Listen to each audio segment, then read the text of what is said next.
চিরদিন থাকে না, নিজের মুখটা দেখা একদিন হইবে তোমার যন্ত্রণা, নিজের মুখটা দেখা একদিন হইবে তোর যন্ত্রণা।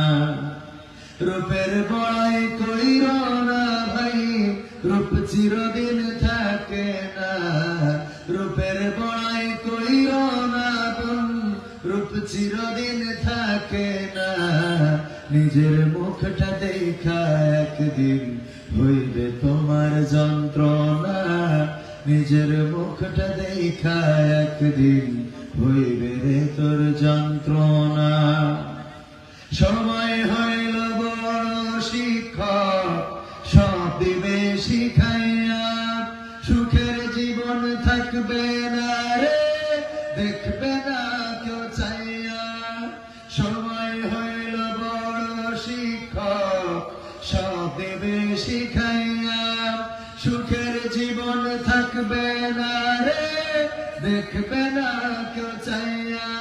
মরার আগে মরবি রে তুই, জ্বালা সইতে পারবি না, মরার আগে মরবি রে তুই, জ্বালা সইতে পারবি না, নিজের মুখটা দেখা একদিন হইবে তোমার যন্ত্রণা, নিজের মুখটা দেখা একদিন হইবে রে তোর যন্ত্রণা।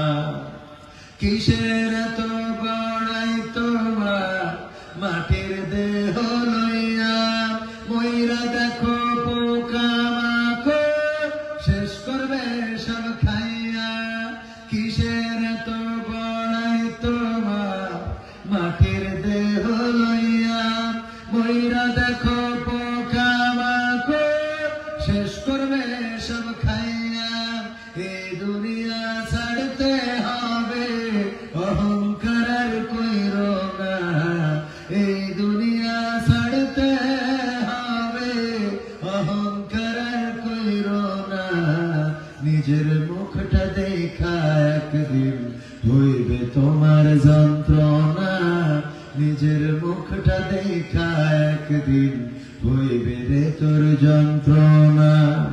ক্ষমতার বড়াই কইরো না ভাই, চেয়ার চিরদিন থাকে না, চেয়ারের বড়াই কইরো না ভাই, পাওয়ার চিরদিন থাকে না, নিজের চেয়ার দেখা একদিন হইবে তোমার যন্ত্রণা, নিজের চেয়ার দেখা একদিন হইবে রে তোর যন্ত্রণা।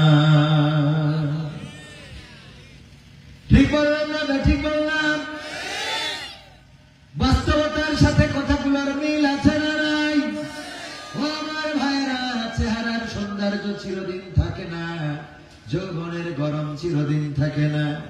এই চুলের কাটিং করবেন, কালো চুলগুলো চিরদিন কালো থাকে না, চোখের কালো মনিটা চিরদিন কালো থাকে না, সোজা মানুষটা চিরকাল সোজা থাকে না, দুনিয়ার জমিনে ঘুরে বেড়ানো মানুষটা চিরকাল এই জমিনের উপরে বিচারণ করার সুযোগ পায় না। ক্ষমতার চেয়ারে যে বসেছে, এই চেয়ারটা চিরকাল থাকে না। অনেকেই চেয়েছিল 41 সাল পর্যন্ত ক্ষমতা রাখবেন, কিন্তু 31 সাল পর্যন্ত রাখতে পারেন নাই, বলেন ঠিক কিনা? কারো মানে যৌবনের গরম শেষ হয়ে যাবে, চেহারার সৌন্দর্য নষ্ট হয়ে যাবে, এই কালো চুলগুলো সাদা হয়ে যাবে, আবার অনেকের টাকপুরি টাকলা মুরাদ হয়ে যাবে। হইতে পারে না? পারে। আপনারা ডক্টর মোমেনকে দেখেছেন, পররাষ্ট্রমন্ত্রী, সে টক শোতে এসেছে অথবা অনলাইনে এসে বলেছে কেমনে পালাইছে, তার সরকারের লোক সহযোগিতা করে পালাতে সহযোগিতা করেছে। তার মাথায় চুল নাই, অথচ যতদিন মন্ত্রী ছিল ততদিন পর্যন্ত লাগানো চুল ছিল না, ছিল না। আমরা দেখলাম টাকলা এমএ মোমেন ও টাকলা, টাকলা মোমেন, টাকলা মুরাদ। এই চুলের সৌন্দর্য চিরদিন থাকে না, ক্ষমতার বড়াই চিরকাল থাকে না, রূপের এই বাহারটাও চিরকাল থাকে না। যেই সৌন্দর্য দিয়ে লাইলাতুল ফেব্রুয়ারিতে আমার যুবকগুলোকে ধরে ধরে মন্টু দুনিয়ার বাগান বাড়ি নিয়ে গেল, ওই সৌন্দর্য একদিন বিনষ্ট হয়ে যায়, ওই চেহারার মধ্যে ভাঁজ পড়ে যায়, ওই চুলগুলো সর্বপ্রির মতো হয়ে যায়, সোজা মানুষটা পূজা হয়ে যায়। এমন একটা সময় এসে যায় যেই দিন ওই নারীর দিকে পুরুষ তাকানো তো দূরের কথা, কোন কুকুরও তেমন উঁকি দিয়ে তাকায় না, এমন দিন আসে না, আসে না। দাদির দিকে তাকিয়ে দেখেন, এই দাদির একদিন সুন্দর চেহারা ছিল, যে চেহারা দেখে দাদা বলেছিল যদি সুন্দর একটা মুখ পাইতাম, যদি সুন্দর একটা মন পাইতাম, শ্যামনগরের পানের খিলি তার বানাই খাওয়াইতাম। ঠিক না বেঠে? শ্যামনগরের পানের খিলি খাওয়াবে। এই সুন্দর চেহারাটা একদিন সুন্দর থাকে না ভাইরা আমার, এই জন্য চেহারার বড়াই করা যাবে না, যৌবনের বড়াই করা যাবে না, ক্ষমতার বড়াই করা যাবে না। কারণ 1947 সাল দেশ ভাগের পর থেকে তারপরে 1971 আমরা দেশের স্বাধীনতা অর্জন করলাম। স্বাধীনতার পরে যে চেয়ারে বসেছে বঙ্গবন্ধু, সেই চেয়ারেই আবার বসেছে শহীদ প্রেসিডেন্ট জিয়াউর রহমান, সেই চেয়ারে আবার বসেছে এরশাদ, সেই চেয়ারে বসেছে বেগম খালেদা জিয়া, সেই চেয়ারে বসেছে শেখ হাসিনা, ওই একই চেয়ারে বসেছে ফখরুদ্দিন, মঈনুদ্দিন, ইয়াজউদ্দিন, ওই একই চেয়ারে আবার বসেছে খালেদা জিয়া, আবার বসেছে শেখ হাসিনা, তারপরে এখন ডক্টর ইউনূস, এবং ডক্টর ইউনূসেরও যাওয়ার সময় হয়ে যায়নি। ঠিক না ঠিক? সেই চেয়ারটাই কি চিরকাল? কেউ চিরস্থায়ী হতে পেরেছে? বঙ্গবন্ধু পারে নাই, জিয়াউর রহমান পারে নাই, খালেদা জিয়া পারে নাই, শেখ হাসিনা পারে নাই, ডক্টর ফখরুদ্দিন, মঈনুদ্দিন, ইয়াজউদ্দিন পারে নাই, ডক্টর ইউনূস পারবে না। আর আগামীতে যারা আসবে তারা পারবে, বলেন ঠিক কিনা? ঠিক, যারা আগামীতেও আসবে তারাও এই চেয়ারে থাকতে। কিন্তু যদি আল্লাহর পথে পথিক কেউ হয়ে যায়, যদি কেউ আল্লাহ দ্বীনের খাদেম হয়ে যায়, যদি কেউ রাসূলের পথের পথিক হয়ে যায়, দুনিয়ার পরে তার ইজ্জত আছে না নাই? দুনিয়ার পরে আছে ইজ্জত, এবং আখিরাতেও সম্মান দিবেন কে? আল্লাহ রাব্বুল আলামিন আখিরাতেও সম্মানিত করবেন। আজকে যারা কোরআনের ফারেক হয়ে গেল, যারা আজকে কোরআনের মাদ্রাসা থেকে হিফজুল কোরআন শেষ করেছে, দাওরায়ে হাদিস কমপ্লিট করেছে, তাদের পরিবার পরিজন সম্মানিত হয়েছে, তাদের যারা লাজিম খাইয়েছে তারা সম্মানিত হয়েছে। ওই বাবার মাথায় টুপি, মায়ের মাথায় হিজাব, তারপরে ওই মেয়েটার দেয়া হয়েছে বোরকা, যিনি দাওরায়ে হাদিস কমপ্লিট করেছেন। আর যে ছেলেটা হিফজুল কোরআন কমপ্লিট করেছে, তার পরানো হলো পাগড়ি, টুপি, দুনিয়ার জমিনে সম্মানিত করেছেন কে? আমার আখিরাতে তাদের ইজ্জত আছে না নাই? আল্লাহর নবী সাল্লাল্লাহু আলাইহি সাল্লাম বলেছেন যে একজন হাফেজকে বলা হবে তুমি কোরআন তেলাওয়াত করো, যত কোরআন তেলাওয়াত করবে জান্নাতে তত তার নাজ নিয়ামত বাড়িয়ে দেয়া হবে, বলেন সুবহানাল্লাহ। যত কোরআন তেলাওয়াত করবে তত নিয়ামত বাড়িয়ে দেয়া হবে। কোন হাদিসে আছে যে তাকে তত উচ্চ মানের মর্যাদা, তত উচ্চ মর্যাদা সম্পন্ন জান্নাত দেয়া হবে, সুবহানাল্লাহ। তাকে তত উচ্চ মর্যাদা সম্পন্ন, যে একটা আয়াত পড়বে তাকে এক ধাপ উপরে উঠিয়ে দেওয়া হবে, আরেকটা আয়াত পড়বে আরেক ধাপ উঠিয়ে দেওয়া হবে। তাহলে এটা একদম সহিহ হাদিস। আরেকটা হাদিস নিয়ে মানুষের মুহাদ্দিসগণ একটু বিতর্ক করেছেন, কিন্তু এই হাদিসটাও বর্ণিত হয়েছে, যা জয়ীফ হাদিস যদিও বলেন, অনেকেই বলেন হাদিসটা গরীব। সে হাদিসটা হলো বিশ্বনবী সাল্লাল্লাহু আলাইহি সাল্লাম বলেছেন যে একজন কোরআনের খাদেম, একজন আলেম, তিনি অন্তত 40 জনকে সুপারিশ করে জান্নাতে নিতে পারবেন। সুবহানাল্লাহ বলুন। আমার এক চাচা ছিল, নাম হলো মাহফুজ উদ্দিন। যেহেতু এখন মিডিয়ায় আলোচনা চলে যায়, মিথ্যা বলার কি সুযোগ আছে? আমাদের বড় চাচা, গোষ্ঠীর বড়। তো এই বড় চাচা উনি নামাজ কালাম খুব ভালো করে পড়তে পারতেন না, কিন্তু 5 ওয়াক্ত পড়তেন। আমার ছোট বোন জিজ্ঞাসা করতেছে, চাচা আপনি কোন সূরাগুলো পারেন? তো বললো সূরা ফাতিহা, মানে আলহামদুলিল্লাহ সূরা পারি, আর কুল্লু সূরা পারি। তো বললো এই দুইটা শুধু, বললো এই দুইটা দিয়ে পড়ি, ঘুরাই ঘুরাই পড়ি। তো আমার ছোট বোন বলতেছে আপনার কি নামাজ হবে? কয় হোক আর না হোক, এই নিয়ে তো আমার এত টেনশন নেই। তো আমার ছোট বোন, ও ছোট তখন, আমিও কিন্তু ছোট, আমার বাবা তখন বেঁচে আছে, 14 বছর বয়সে আমার বাবা মারা গেছে। তার মানে আমার বয়সটা হয়তো 12-13 এরকম, আর আমার ছোট বোনের বয়স তাহলে আরো ছোট, ওর 10-12, 10-11 এরকম হয়ে থাকতে পারে। তো ও বলতেছে যে আপনি পরকালের ময়দানে এই দুইটা সূরা দিয়ে ঘুরে ঘুরে নামাজ পড়েন, আপনি কি করে মুক্তি পাবেন, কি করে নাজাত পাবেন? তো বললো আমার তো এত টেনশন নাই, সামাদ, আমার আপনার শর্টকাটে সামাদ বলতো, আব্দুল সামাদ। তো সামাদ হুজুর হয়েছে, আলেম হয়েছে কিসের জন্য? তো বললো আমার আব্বা আলেম হয়েছে, তো আপনার কি হয়েছে? ভাই শুনেছি 30 জন বাছাই করে জান্নাতে নেবে। আমার চাচা বললো 30 জন, কয়জন? 30 জন। বলতেছে 30 জন বাছাই করে জান্নাতে নেবে। তো আমি হলাম তার বড় ভাই, মানে গোষ্ঠীর চাচা, গোষ্ঠীর বড়। আমি মফেজরে রেখে আব্দুল সামাদ জান্নাতে যাবে, এটা হতে পারে না। এটা তার একটা আত্মবিশ্বাস, এটা তার কনফিডেন্স, এবং হতে পারে এটাই তার নাজাতের ওসিলা। সুবহানাল্লাহ। আল্লাহ রাব্বুল আলামিন কোন নেকের কারণে আল্লাহ ক্ষমা করবেন এবং কোন বদির কারণে আল্লাহ আপনাকে অ্যাটাক করবেন, এটা আমরা কেউ জানি না। আপনারা দেখছেন আজকে বয়ান করতেছে, ওয়াজ করতেছে অনেক বড় হুজুর, এটা মনে হয় জান্নাতুল ফেরদাউসের উপরেটাই থাকবে, এরকম মনে হয় না অনেকে? অনেক বড় এই যে দাঁড়িয়ালা সব হুজুর, এনারা মনে হয় জান্নাতের দোতলা জান্নাতে থাকবে। আর আমরা যেহেতু নিচেই বসছি, আমাদের কি হবে, ওই দিন হয়তো জাহান্নামে যাবো, কয়দিন জ্বালায় পুড়ে তারপরে পার করবে, এরকম মনে হয় না? আসলে কিন্তু সেটা না। দেখা যাবে আপনারা জান্নাতে চলে গেছেন আর স্টেজে থাকা লোকগুলো ধরা খেয়ে গেছে। হুজুর আছে সাক্ষী। জান্নাত জাহান্নাম উদ্বোধন করা হবে 3 শ্রেণীর লোক দিয়ে। কয় শ্রেণী? 3 শ্রেণীর মানুষের প্রথম ব্যক্তি যিনি হবেন, তিনি হলেন একজন শহীদ। একজন শহীদকে দিয়ে জাহান্নাম উদ্বোধন করা হবে। শহীদকে ডেকে বলা হবে, তুমি দুনিয়ার উপরে বড় বীর মুজাহিদ হতে চেয়েছিলে, মানুষ যেন তোমাকে বড় বীর, বড় পালোয়ান বলে, তোমাকে যেন শহীদ বলে, এই জন্য তুমি লড়াই সংগ্রাম করেছিলে। আর আজকে জমিনে তুমি সবকিছু পেয়েছো, তোমার জমিনে সবাই শহীদ বলেছে, কিন্তু পরকালে তোমার জন্য কোনো অবশিষ্ট নাই।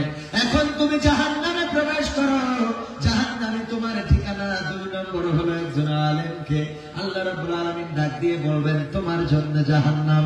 কারণ হলো জমিনে তুমি চেয়েছিলে অনেক বড় আলেম হবা, মানুষ যেন তোমার আলেম বলে, তোমার হাফেজ, মুহাদ্দিস, মাওলানা, মুফতি, আজহারি, মাদানী, মাক্কি ইত্যাদি ইত্যাদি বিশেষণে যেন ভূষিত করে। এই জন্য তুমি আলেম হয়েছিলে, জমিনে তোমার সম্মানটা মানুষ করেছে, এটা ঠিক, কিন্তু আখিরাতে তোমার জন্য কোনো কিছু অবশিষ্ট নাই। তারপরে তৃতীয়তম ব্যক্তি একজন দানবীরকে দাঁড় করানো হবে আর বলা হবে, তোমার এই জাহান্নামে প্রথমেই ঢুকতে হবে, কারণ জমিনের পরে তুমি দান করতে এই উদ্দেশ্যে যে তোমারে যেন মানুষ দানবীর বলে, তোমারে যেন মানুষ প্রশংসা করে।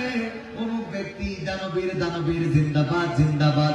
এই জিন্দাবাদ নেয়ার জন্য তুমি দানবীর হয়েছিলে, দুনিয়ার পরে তোমার নাম দানবীর হয়েছে, কিন্তু পরকালে তোমার জন্য কোনো অবশিষ্ট নাই। প্রবেশ করো জাহান্নামে, জাহান্নামই তোমার ঠিকানা। জাহান্নাম তোমার, তার মানে আলেম যাবে, শহীদ যাবে এবং দানবীর যাবে। এখন এই স্টেজে দেখেন সেই লোকগুলো আছে না নাই? কথা কথা আছে না নাই? তার মানে আল্লাহ যদি আমাদের ক্ষমা না করেন, ওই পরকালের ময়দানে কবির বিন সামা এত সুজান। আমি মাঝে মাঝে বলি, আপনাদের আমার দরকার। কাদের দরকার? আপনাদের আমার দরকার। কেন দরকার? পরকালে আল্লাহ যদি আমারে ক্ষমা না করেন, জাহান্নামের দিকে যদি নিয়ে যান, আপনারা কেউ দেখে বলবেন, হুজুর আপনি এই বাম দিকে যান কেন? বামে তো জাহান্নাম। আমি বলবো, আমি তো ভাই অ্যাটাক হয়ে গেছি। কেন? তো আমি যা বলতাম, আমি তো কাজে করতাম না ভাই, এই জন্যই। তা আপনার ওয়াজ শুনে তো আমরা ভালো হয়েছি, আমরা নামাজ পড়তাম, রোজা করতাম, রাসূলের সুন্নাহ মুবারক সংরক্ষণ করেছি। আমরা লাইলাতুল ফেব্রুয়ারি করি নাই, বরং লাইলাতুল কিয়াম করেছি, লাইলাতুল কদর করেছি, লাইলাতুল বারাতে ইবাদত করেছি। আল্লাহ আমাদের ক্ষমা করেছে। তো ঠিক আছে, আপনি যেহেতু জাহান্নামে যাচ্ছেন, এখন কি করা? আমি বলবো, ভাই একটু আপনারা যেহেতু জান্নাতি, আপনারা আল্লাহকে একটু যদি সুপারিশ করতে পারতেন, তো আপনারা যদি সুযোগ পান আর আল্লাহকে যদি বলেন, আল্লাহ আমাদের এই হুজুর একবার শ্যামনগরে যে আমাদের ওয়াজ শোনাইছিল দাতিনি খালি, তাই তো? কি জানো? দাতিনা খালি। দাতিনা খালিতে একবার আসছিল, আল্লাহ তুমি এই হুজুরের ক্ষমা করে দাও। দেখা যাবে যে আপনাদের কারো সুপারিশ আল্লাহ আমারে ক্ষমা করে দিতে পারে। সুবহানাল্লাহ। আপনাদের কারো সুপারিশ, এটা আপনি মনে করেন না যে আপনাদের আমাদের দরকার হবে না। পরকালে এটাই অনেক বড় পাওয়া হয়ে যাবে। আমি একটা মাদ্রাসা করেছি, আমার মাদ্রাসায় আলহামদুলিল্লাহ প্রায় 250 ছাত্রছাত্রী এই বছর, গত বছর করেছি 2025-এ। তো আমি বলি যে এখানকার কোন একজন ছাত্র যদি পরকালে আমার একটু সুপারিশকারী হয়ে যায় যে আমাদের হুজুর আল্লাহ ক্ষমা করে দেওয়া, তাহলে আমার এটাই সফলতা। এটা কি সফলতা? এর বাইরে আর কোনো সফলতা নেই। দুনিয়ার জমিনের সফলতা কোনো সফলতাই না। আপনি মনে করছেন অনেক বড় সম্মানিত, অনেক বড় আলেম, এর থেকে বড় বড় আলেম পৃথিবীর জমিনে এসেছিল, চলে গেছে। আল্লামা সাইদির মতো এমন বিচক্ষণ, এমন সুললিত কণ্ঠের একজন কোরআনের পাখি বাংলাদেশের জমিনে আগামী 50-100 বছরে জন্ম হবে বলে আমি মনে করি। ঠিক না ঠিক? এই আলেমও উনি চলে গিয়েছেন, যেতে হয়েছে না হয়নি? টেকনাফ থেকে তেতুলিয়া, রূপসা থেকে পাথুরিয়া, একটি নামে সবাই যাকে চেনে। এক দুইজন নয়, দেড় শতাধিক মানুষ জীবন দিল শুধু জারি প্রেমে। সেই মানুষের মুক্তি চেয়ে যেতাম আমি গান গেয়ে, ওই মানুষের মুক্তি চেয়ে যেতাম আমি গান গেয়ে। সেই মানুষটি নাই দুনিয়ায় নাই, আজ আর মুক্তি চাওয়ার নাই প্রয়োজন নাই রে, আজ আর আমার গানের নাই প্রয়োজন নাই, আজ আর মুক্তি চাওয়ার নাই প্রয়োজন নাই গো, আজ আর আমার গানের নাই প্রয়োজন নাই। আল কোরআনের মধুর বাণী বলতো সুরে সুরে, নবীর বাণী পৌঁছে দিত বিশ্বটাতে ঘুরে। আল কোরআনের মধুর বাণী বলতো সুরে সুরে, নবীর বাণী পৌঁছে দিত বিশ্বটাতে ঘুরে। তার মুখের বয়ান শুনে হতো মুসলমান, বুকের সাথে বুক মিলিয়ে ধন্য কত প্রাণ। সেই মানুষের মুক্তি চেয়ে যেতাম আমি গান গেয়ে, ওই মানুষের মুক্তি চেয়ে যেতাম আমি গান গেয়ে। সেই মানুষটি নাই দুনিয়ায় নাই, আজ আর মুক্তি চাওয়ার নাই প্রয়োজন নাই গো, আজ আর আমার গানের নাই প্রয়োজন নাই, আজ আর মুক্তি চাওয়ার নাই প্রয়োজন নাই রে, আজ আর আমার গানের নাই প্রয়োজন নাই। লাখো লোকের সমাগম হতো তার সে মাহফিলে, এসব দেখে আবু জাহেলের কলিজা যেত জ্বলে। লাখো লোকের সমাগম হতো তার সে মাহফিলে, এসব দেখে বাতিলের জানি কলিজা যেত জ্বলে। সুরে সুরে তার কেটে যেত যে আধার আমার নিশা, পথহারারা খুঁজে পেত সঠিক পথের দিশা। সেই মানুষের মুক্তি চেয়ে যেতাম আমি গান গেয়ে, ওই মানুষের মুক্তি চেয়ে যেতাম আমি গান গেয়ে। সেই মানুষটি নাই দুনিয়ায় নাই, আজ আর মুক্তি চাওয়ার নাই প্রয়োজন নাই গো, আজ আর আমার গানের নাই প্রয়োজন নাই, আজ আর মুক্তি চাওয়ার নাই প্রয়োজন নাই রে, আজ আর আমার গানের নাই প্রয়োজন নাই। আরেকটু জোরে আমার ভাইরা, সেই কোরআনের পাখি যিনি বাংলার জমিনে জন্মেছিলেন, এই মানুষটাকেও বাংলাদেশের মানুষ মূল্যায়ন করতে পারে নাই। বাংলাদেশের মানুষেরা যারা মূল্যায়ন করেছে, তাদের জন্য আল্লাহর কাছে অবশ্যই পুরস্কার থাকতে পারে। আর এই মানুষটাকে যারা লাঞ্ছিত করেছে, এই মানুষটাকে যারা বাংলার জমিনে অপমান অপদস্থ করতে চেয়েছিল, এই মানুষটাকে যারা ফাঁসির কাস্টে ঝুলাতে চেয়েছিল, আল্লাহ রাব্বুল আলামিন তাদেরকে বাংলার জমিনে লাঞ্ছিত করেছে না করে নাই? করেছে কিনা? করেছে। ভাইরা আমার, তো এই যে বড় বড় আলেম এসেছেন, একে একে চলে গিয়েছেন, এবং আগামীতেও যারা আসবেন একে একে চলে যাবেন, কেউ এই জমিনে থাকবো না। এই জমিনের আজকের এই রাতটা আমাদের জীবনের শেষ রাত হতে পারে না? পারে না? কেউ কি আমরা গ্যারান্টি দিতে পারবো যে এই রাতটা আমাদের শেষ রাত না? আজ এখান থেকে ফিরতে পারবো এর কোনো নিশ্চয়তা নাই। আজকেও দেখলাম একজন ইউনো মহোদয়, তিনি ইন্তেকাল করেছেন। গতকাল তিনি অসুস্থতা অনুভব করেছিলেন, তারপরে হাসপাতালে ভর্তি হয়েছিলেন। আজকে 7টার সময় ইন্তেকাল করেছেন, কুমিল্লাতে বাড়ি। এবং এই ইউনো একজন মহিলা ইউনো, তার মানে এখন পর্যন্ত মানে এই মুহূর্তে সে কবর দেশের বাসিন্দা, মানে কবরে চলে গিয়েছে। তার 3টা বা 4টার দিকে দাফন সম্পন্ন করা হয়েছে। দেখেন, যার কথায় একটা উপজেলা চলতো, সেই মানুষটা আজকে কবর দেশের বাসিন্দা। ওই কবরে সাপ, পোকা, মাকড়, বেজি, শিয়াল, কুত্তা, বিলাই ইত্যাদি ইত্যাদি প্রবেশ করতে পারে না? পারে না? পারে কিনা? আর আযাব গজব এগুলো তো আল্লাহর তরফ থেকে। আল্লাহ কি চেয়েছেন, জান্নাত বানাবেন নাকি জাহান্নাম বানাবেন, এই খবরটা সেটা জানেন কে? তো সুতরাং মৃত্যুর জন্য আমাদের প্রস্তুত হওয়ার দরকার আছে না নাই? আমি পবিত্র কোরআনের সূরা আত-তাহরীমের 6 নম্বর আয়াতের একটুখানি অংশ তেলাওয়াত করেছি। ইয়া আইয়ুহাল্লাযীনা আমানু কু আনফুসাকুম ওয়া আহলিকুম নার, 6 নম্বর সূরার 6 নম্বর আয়াত। সম্ভবত আমি যদি ভুল না বলি তো এই 6 নম্বর আয়াতের অংশটুকু, সেটা হলো আল্লাহ বলছেন, তোমরা যারা ঈমান এনেছো, ঈমানের দাবিদার, তোমরা শোনো, তোমাদেরকে বলি, এই দাতি না খালি ঈমানদাররা, তোমরা শোনো, সামনগরের ঈমানদার, সাতক্ষীরার ঈমানদার, তোমরা শোনো, তোমাদেরকে বলছে। কে বলছেন? তোমরা নিজেরা আগুন থেকে বাঁচো এবং তোমাদের আহালদেরকে বাঁচাও। নিজেরা আগুন থেকে বাঁচো এবং তোমাদের আহালদেরকে বাঁচাও। এই কমান্ডটা করেছেন কে? এই আদেশ করেছেন কে? তো আল্লাহর আদেশকে কি অমান্য করার কোন সুযোগ আছে? আল্লাহর আদেশ আমরা অমান্য করতে পারি? আল্লাহর আদেশ অমান্য করেছিল শয়তান। কয়টা আদেশ অমান্য করেছে? কয়টা? অনলি একটা। একটা আদেশ অমান্য করার জন্য আল্লাহ তাকে শয়তান বানিয়ে দিয়েছেন, জাহান্নামে বানিয়ে দিয়েছেন। একটা আদেশ, সেটা হলো আল্লাহ বললেন যে সিজদা করো আদমকে। শয়তান বলতেছে, আল্লাহ তুমি আমার এরকম একটা কাজ করতে বললে যেটা তো বিবেকের সাথে যায় না। বললো কেন? শয়তানের যে সিজদা করো, এই শয়তান তো এই আদমকে যে সিজদা করলো, আদম তো মাটির তৈরি, তার মাটি থেকে বানানো হয়েছে। মাটির যদি উপরের দিকে চেলে দাও নিচের দিকে পড়ে। আর আমি আমার একটু আগুন জমকাইলে আমি উপরের দিকে উঠি, তো উচিত হলো আদম আমার সিজদা করো। আল্লাহর উপরে বুঝে শিখে গেল কি? আল্লাহর উপরে। আল্লাহ বলেন, ওয়াতাসিমু বিহাবলিল্লাহি জামিআ ওয়া লা তাফাররাকু, তোমরা সংঘবদ্ধভাবে আল্লাহর রজ্জুকে আঁকড়ে ধরো। সবাই চিন্তা করলো, ঠিক আছে সংঘবদ্ধভাবে আল্লাহর রজ্জুকে আঁকড়ে ধরো, একটা ব্যালট বাক্স হবে। হঠাৎ করে এখন আবার গুতাগুতি রেশারেশি আছে না? হচ্ছে না? হচ্ছে না? শয়তান কি বসে থাকে বলেন তো? শয়তান তো চাই না আলেমরা এক হোক, চাই শয়তান এটা। আল্লাহর কোরআনের আইন যে তোমরা সংঘবদ্ধভাবে আল্লাহর রজ্জুকে আঁকড়ে ধরো, সংঘবদ্ধ হতে যেও আমার এখন বিচ্ছিন্নতার দিকে ধাবিত হচ্ছে। এটাই প্রমাণ করে দেয়, একবার বেগম খালেদা জি একজনকে দায়িত্ব দিয়েছিল যে তুমি আলেমদের সাথে কথা বলে তাদেরকে দেখো তো একটু এক প্ল্যাটফর্মে আনা যায় কিনা। তো আলেমদের সাথে কথা বলার পরে একজন জেনারেল শিক্ষিত মানুষ তিনি বেগম জিয়ার কাছে রিপোর্ট দেওয়ার আগে আলেমদেরকে ডেকে বলেছিলেন, ওগো আলেমেরা, আমি যতদিন আপনাদের সাথে মিশেছিলাম না ততদিন বেশ ভালো ছিলাম, আপনাদের ব্যাপারে অনেক ভালো ধারণা ছিল।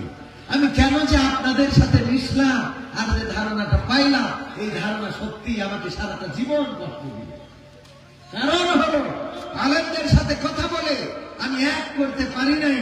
আলেমদের একে অপরের গুতাগুতি রেশারেশি আমাকে চিন্তায় ফেলে দিয়েছে যে আপনারা যদি আলেম হন তাইলে আমার ওই যে একটা বিড়ালের গল্প আছে জানেন, যে নাসিরউদ্দিন হজ্জা, ও অনেকদিন গরুর গোশত খায় নাই, তো এই গরুর গোশত এনে স্ত্রীকে বলতেছে রান্না করো। তো স্ত্রী রান্না করে, উনিও তো অনেকদিন ধরে খায় নাই, রান্না করে এক খান দুই খান করে খাইতে খাইতে 1 কেজি গোশত শেষ। গোসল করে যে বলতেছে স্ত্রী খাবার নিয়ে আসো। তো স্ত্রী তো জানে যে গোশত শেষ, এখন নাসিরউদ্দিন হজ্জারে কি বলা যায়? বুদ্ধি একটা পাকাইছে। মেয়েদের বুদ্ধি কম না বেশি? বলেন কম না বেশি? কম। বেশি যেটুক ওইটুকু শয়তানের বুদ্ধি, যেটুক বেশি ওইটুক কি শয়তানের বুদ্ধি। দেখবেন আরে বাবা এত চালাক, ফোন চালায়, কথা বলে, রং নাম্বার বা অন্য কারোর সাথে কথা বলে, স্বামী চলে গেলেই অমনি কল শুরু করে দেবে, তোমাকে অনেকদিন ধরে দেখি না, তুমি একদিন আসো না, হ্যাঁ লাইলাতুল ফেব্রুয়ারিতে। হঠাৎ যদি স্বামী কোনো কারণে বাড়ি ঢোকে, গলা ঝাড়া দেয়, অমনি যেখানে কথা বলছিল, তোমাকে দেখতে মনে চায়, একদিন আসো। ভাই ভাই তুই এসে ভাই এসে স্বামী জিজ্ঞেস করে কি? আমার চাচাই তো ভাই, ওই তো তুমি যার সাথে বিড়ি খেয়ে বেড়াও, ওর সাথে কথা বলছিলাম।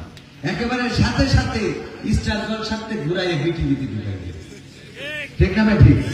আর বুদ্ধি আছে না নাই? কিন্তু সেই বুদ্ধিটা কি বুদ্ধি?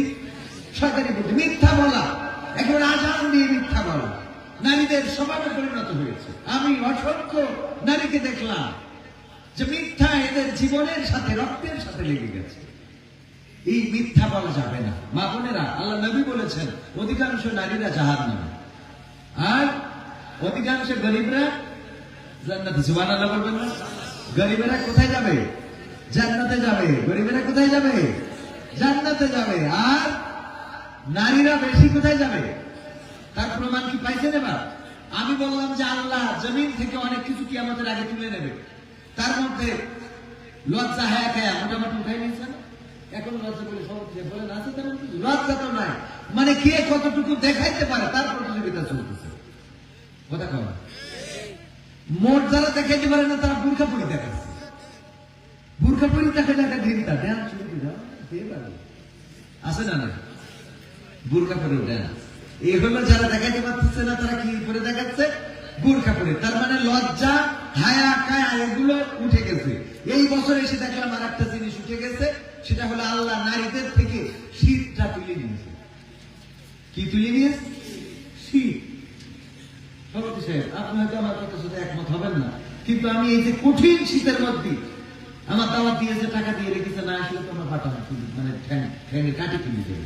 তো এই জন্য আশা লাগে। ও মা, বাজার ঘাট গুলোতে নারী দিয়ে ভরা, বাচ্চা শিশু কোলে দিচ্ছে বাচ্চা। ওই বাচ্চা যদি কথা বলতে একটু বলতো, মা তোর থেকে আমি পদত্যাগ করলাম, কারণ এই ঠান্ডায় তুই আমারই নিয়ে বেরোচ্ছিস। তো বলছি না, মিথ্যা বলছি?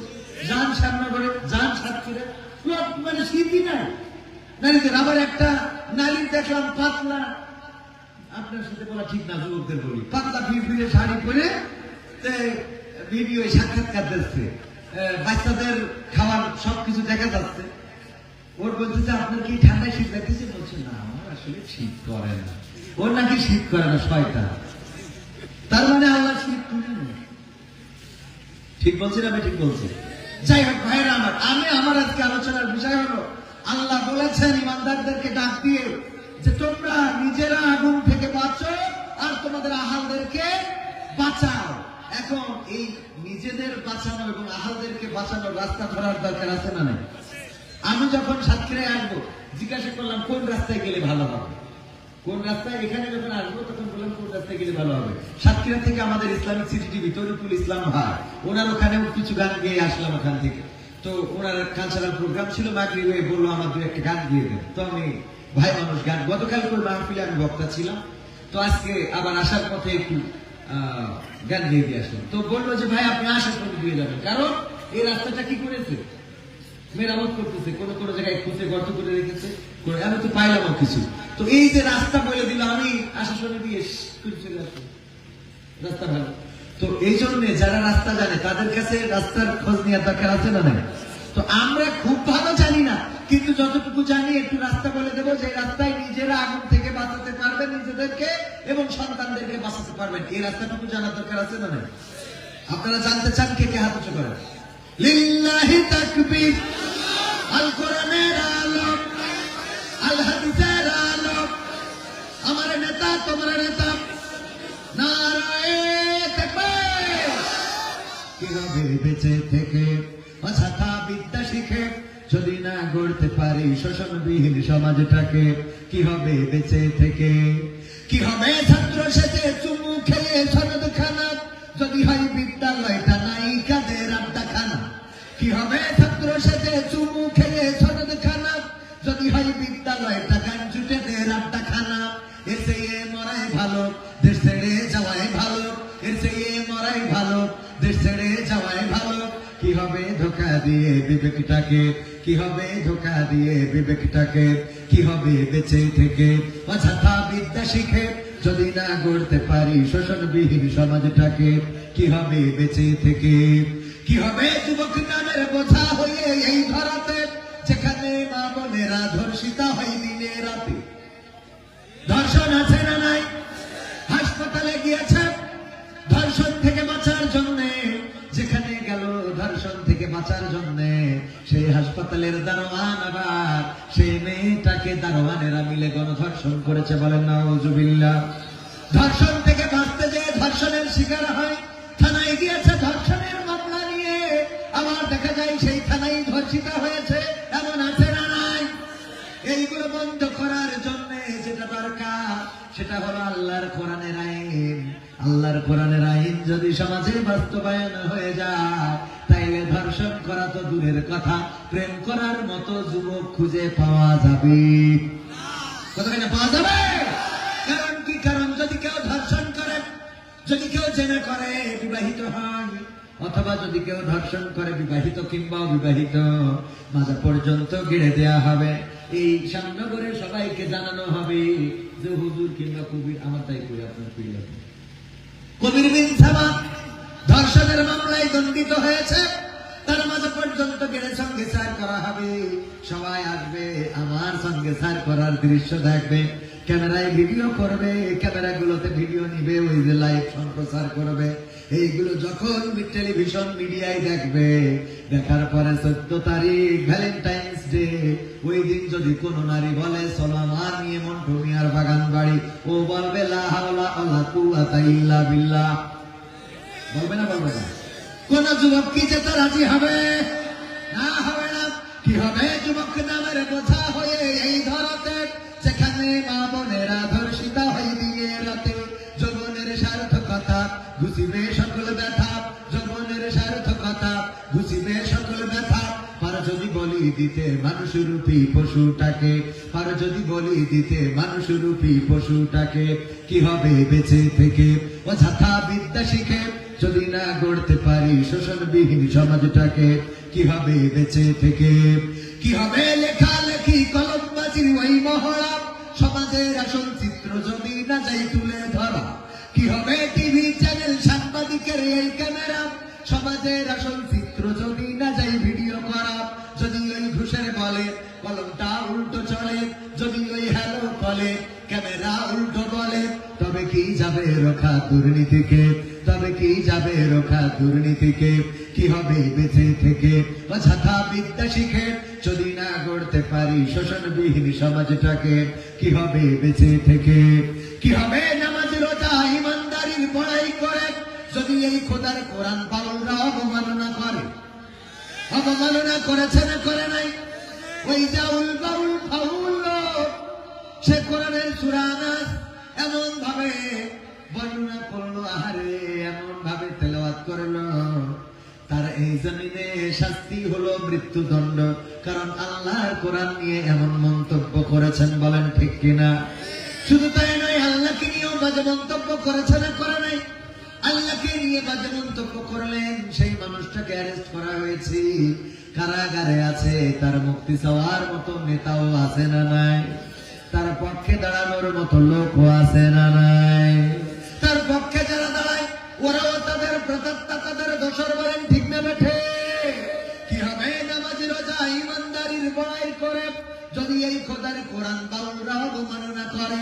মসজিদের কোণে বসে জিকির যত করো কষি, মসজিদের কোণে বসে তাসবিহ যত টানো ঠেসে, এভাবে যায় না পাওয়া আল্লাহকে। যাবে? এভাবে যায় না পাওয়া আল্লাহকে। প্রতিটা কলিতে কলিতে ওয়াজ রয়েছে, মানে কোনটা শোনাবো? যদি শুধু তাসবিহ টানেন, যদি শুধু জিকির করে জান্নাত পাওয়া যেত, জান্নাত অর্জন করা যেত, তাইলে আমার নবী তায়েফের রাস্তায় রক্ত দিত, তায়েফের রাস্তায় পাথরের আঘাত খাইল, রক্তে জর্জরিত হয়ে গেল, বিশ্ব নবীর চেহারা রক্তে লাল হয়ে গেল, রক্ত ঝরে পড়তে লাগলো, বিশ্ব নবী পড়ে গেলেন সাল্লাল্লাহু আলাইহি সাল্লাম। টেনে তুলে আবার সামনের দিকে ধাক্কা দিয়ে দিলেন, আবার পাথর ছোঁড়া শুরু করলেন, বিশ্ব নবী আবার পড়ে গেলেন। তারপরে আবার সেই মানুষটাকে টেনে তুলল, আমার সামনে ধাক্কা দিয়ে দিল, বিশ্ব নবী তৃতীয়বার বেহুশ হয়ে পড়ে গেলেন। আল্লাহর নবী সাল্লাল্লাহু আলাইহি সাল্লামের যখন হুঁশ ফিরে এলো, তাড়াতাড়ি করে জমিনে পড়ে থাকা রক্তগুলো নিয়ে গায়ে মাখা শুরু করলেন। সাথে ছিল পলক পুত্র জায়েদ। জায়েদ রাদিয়াল্লাহু তাআলা আনহু বললেন, ও নবী, ও আমার পিতা, এই রক্ত তো আপনার শরীরে প্রবেশ করবে না, এই রক্ত কেন আবার আপনি গায়ে লাগান? আল্লাহর নবী সাল্লাল্লাহু আলাইহি সাল্লাম বললেন, ওগো আমার পালক পুত্র জায়েদ, শুনে নাও, যেই জমিনে আখিরি জামানার পয়গম্বরের রক্ত পড়েছে, আল্লাহ যেন এই জমিনের পরে কোনো গজব নাজিল না করে দেয়। আল্লাহ যদি এই জমিনের উপরে কোনো গজব নাজিল করে দেয় আর এই জমিনের বাসিন্দারা যদি পৃথিবী থেকে নিশ্চিহ্ন হয়ে যায়, তাইলে আমি নবী কেন আসলাম? আমি কাদের খানে পৌঁছে দেব না? ইলাহা ইল্লাল্লাহু মুহাম্মাদুর রাসূলুল্লাহ। আমি এই কালেমা কাদের কানে পৌঁছাবো এই বলে নিজের রক্ত গায়ে মাখা শুরু করলেন। আল্লাহর নবীর পায়ের জুতা আটকে গেল, জমাট বেঁধে গেল। শুধু তাই নয়, বিশ্ব নবীকে মক্কায় তারা রাখতে চাইল না। রাতের অন্ধকারে বের হলেন, মদিনায় হিজরত করলেন। আল্লাহর নবী যদি শুধুমাত্র তাসবিহ টানতেন, শুধুমাত্র জিকির আজকার করাটাই মনে করতেন এটাই জান্নাতে যাওয়ার মাধ্যম, তাহলে মক্কা ছেড়ে মদিনায় যাওয়া লাগতো। মদিনায় যাওয়া লাগতো না। বিশ্ব নবী এই হাতে 27টি যুদ্ধ করেছেন, নিজ হাতে তরবারি ধরে, নিজ হাতে কালেমার পতাকা ধরেছেন। 27টি যুদ্ধ করেছেন নিজের হাতে তরবারি তুলে নিয়ে। ওগো আমার ভাইয়েরা, উহুদের ময়দানে বিশ্ব নবীর দান মুবারক শহীদ হয়ে গেল। বিশ্ব নবীর মাথার হেলমেট ভেঙে মাথায় ঢুকে গেল। আল্লাহর নবী সাল্লাল্লাহু আলাইহি সাল্লাম শহীদ হয়েছেন এমন খবর মদিনায় ছড়িয়ে গেল। ও আমার ভাইয়েরা, যদি শুধুমাত্র তাসবিহতে জান্নাত থাকতো, শুধুমাত্র জিকিরের মধ্যে যদি জান্নাত থাকতো, তাইলে বিশ্ব নবী যুদ্ধ কেন করলেন, দেশ কেন ত্যাগ করলেন, তায়েফে কেন রক্ত ঝরালেন? এখানে শুধু ইসলাম সীমাবদ্ধ নয়, ইসলাম হলো রান্নাঘর থেকে সংসদ ভবন পর্যন্ত। বলেন ঠিক কিনা? এই জন্য প্রতিটা সেক্টরে সেক্টরে আল্লাহর দ্বীন কায়েমের দরকার আছে না নাই? আপনি চরমরাই করেন, আপনি হেফাজত করেন, আপনি জামাত করেন, আপনি বিএনপি করেন, আওয়ামী লীগ করেন, যেটাই করেন না কেন, যদি মুসলমান হন তাইলে আপনার উপরে দায়িত্ব হলো হুয়াল্লাযী আরসালা রাসূলাহু বিল হুদা ওয়া দীনিল হক লিইয়ুযহিরাহু আলাদ দীনি কুল্লিহি ওয়ালাউ কারিহাল মুশরিকুন। আমার আল্লাহ বলেছেন, আমি রাসূলকে দ্বীনে হক, সত্য দ্বীন এবং হুদা দিয়ে পাঠালাম, এই জন্য যে তিনি যেন সকল দলের উপরে, সকল মতের উপরে আমি আল্লাহর মত, আমি আল্লাহর দ্বীনকে বিজয়ী করে দেখায়। বিশ্ব নবীকে পাঠিয়েছেন যেই দিন বিজয় করার জন্য। এখন ওরাসাতুল আম্বিয়া যারা আছেন এবং সেই বিশ্ব নবীর উম্মাত যারা আছেন, তাদের উপরে এই দায়িত্ব আছে না নাই? আছে না নাই? কি হবে নামাজি রোজা ইমানদারির বড়াই করে যদি এই খোদার কোরআন বাউলরা অবমাননা করে? মসজিদের কোণে বসে জিকির যত করো কষে, মসজিদের কোণে বসে তাসবিহ যত টানো ঠেসে, এভাবে যায় না পাওয়া আল্লাহকে, এভাবে যায় না পাওয়া আল্লাহকে। কি হবে বেঁচে থেকে অযথা বিদ্যা শিখে যদি না গড়তে পারি শোষণবিহীন সমাজটাকে? কি হবে বেঁচে থেকে? কি হবে আলেম হয়ে ইমাম সেজে মসজিদেতে পারো যদি সত্য কথা উচ্চস্বরে না বলিতে? কথা কয় না? সুন্দরবনের মানুষের ঠিকের আওয়াজ যদি নদীর ওপার পার না হয় তাহলে কেমন হলো? জোরে বলেন ঠিক না বেঠে? আরে বলেন ঠিক না বেঠে? কি হবে আলেম হয়ে ইমাম সেজে মসজিদেতে পারো যদি সত্য কথা উচ্চস্বরে না বলিতে? স্যাক্রিফাই করো যদি ছেড়ে দাও ইমামতি, স্যাক্রিফাই করো যদি ছেড়ে দাও ইমামতি। কি হবে ধোঁকা দিয়ে আল্লাহকে?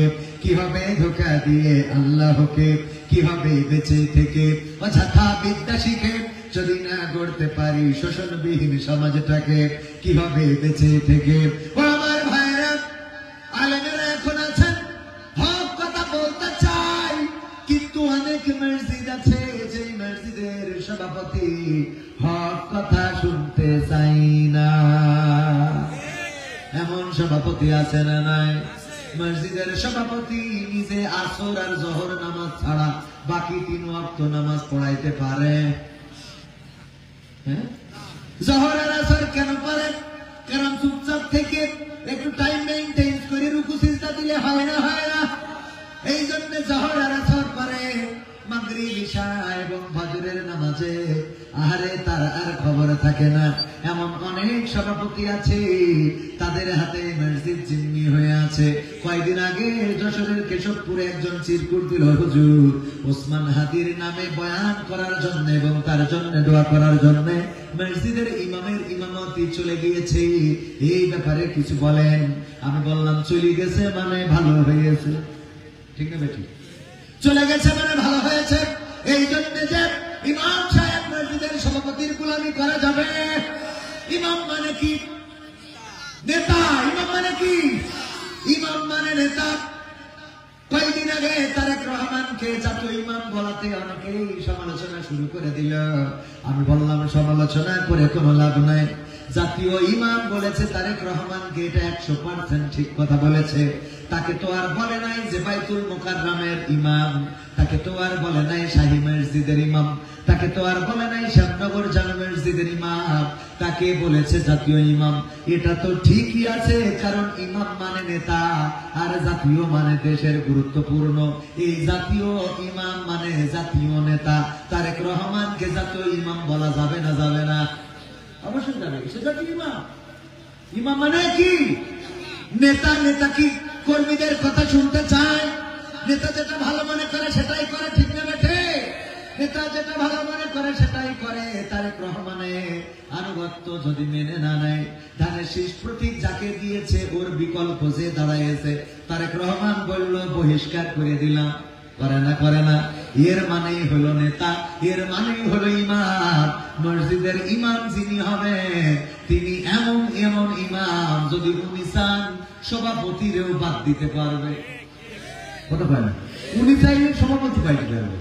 তবে এই সভাপতি আমাদের মসজিদে কাজে লাগতেছে না, এটা বাদ, আমরা একটা ভালো সভাপতি। কথা কি বোঝা গেছে? কিন্তু আমাদের দেশে ইমামকে বাদ দেয় কে?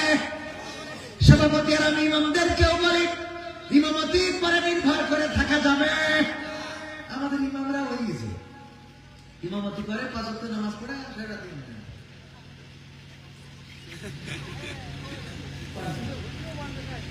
আছে না? নাই? ইমামদেরকে পরিশ্রমী হইতে হবে। কি শ্রমী? পরিশ্রমী হইতে হবে। অনেক কাজ করা যায় ইমাম আপনি নামাজের ফাঁকাফাঁকি। এবং প্রতিটা মসজিদে অন্তত 2 জন বা 3 জন ইমাম রাখা দরকার। কয়জন? 2 জন বা 3 জন, যাতে করে একজন ফজর পড়াবে, সারাদিন ওর ফ্রি। আর একজন মনে করেন জহর আসর পড়াবে, তারপরে বাকি টাইম ফ্রি। আর একজন মাগরিব আর ইশা পড়াবে, ও সারাদিন থাকবে ফ্রি। তাইলে কি হবে? শ্যামনগরে একটা ফার্মেসি দিয়ে, আপনার বাজারে একটা ফার্মেসি দিয়ে, পদ্মপুকুর, এখানে আরো কি আছে, হ্যাঁ, নীলরুমে একটা ফার্মেসি দিয়ে ওষুধের ব্যবসা করতে পারে, ওখানে ফলের দোকান দিতে পারে, ওখানে অন্য কিছু করতে পারে। 5 ওয়াক্ত নামাজ একজন ইমাম যদি 5 ওয়াক্ত পড়াইতে হয়, এর আসলে আর কিছু করার সুযোগও থাকে না। ঠিক না বেঠিক? এর আর কিছু করার সুযোগও থাকে না।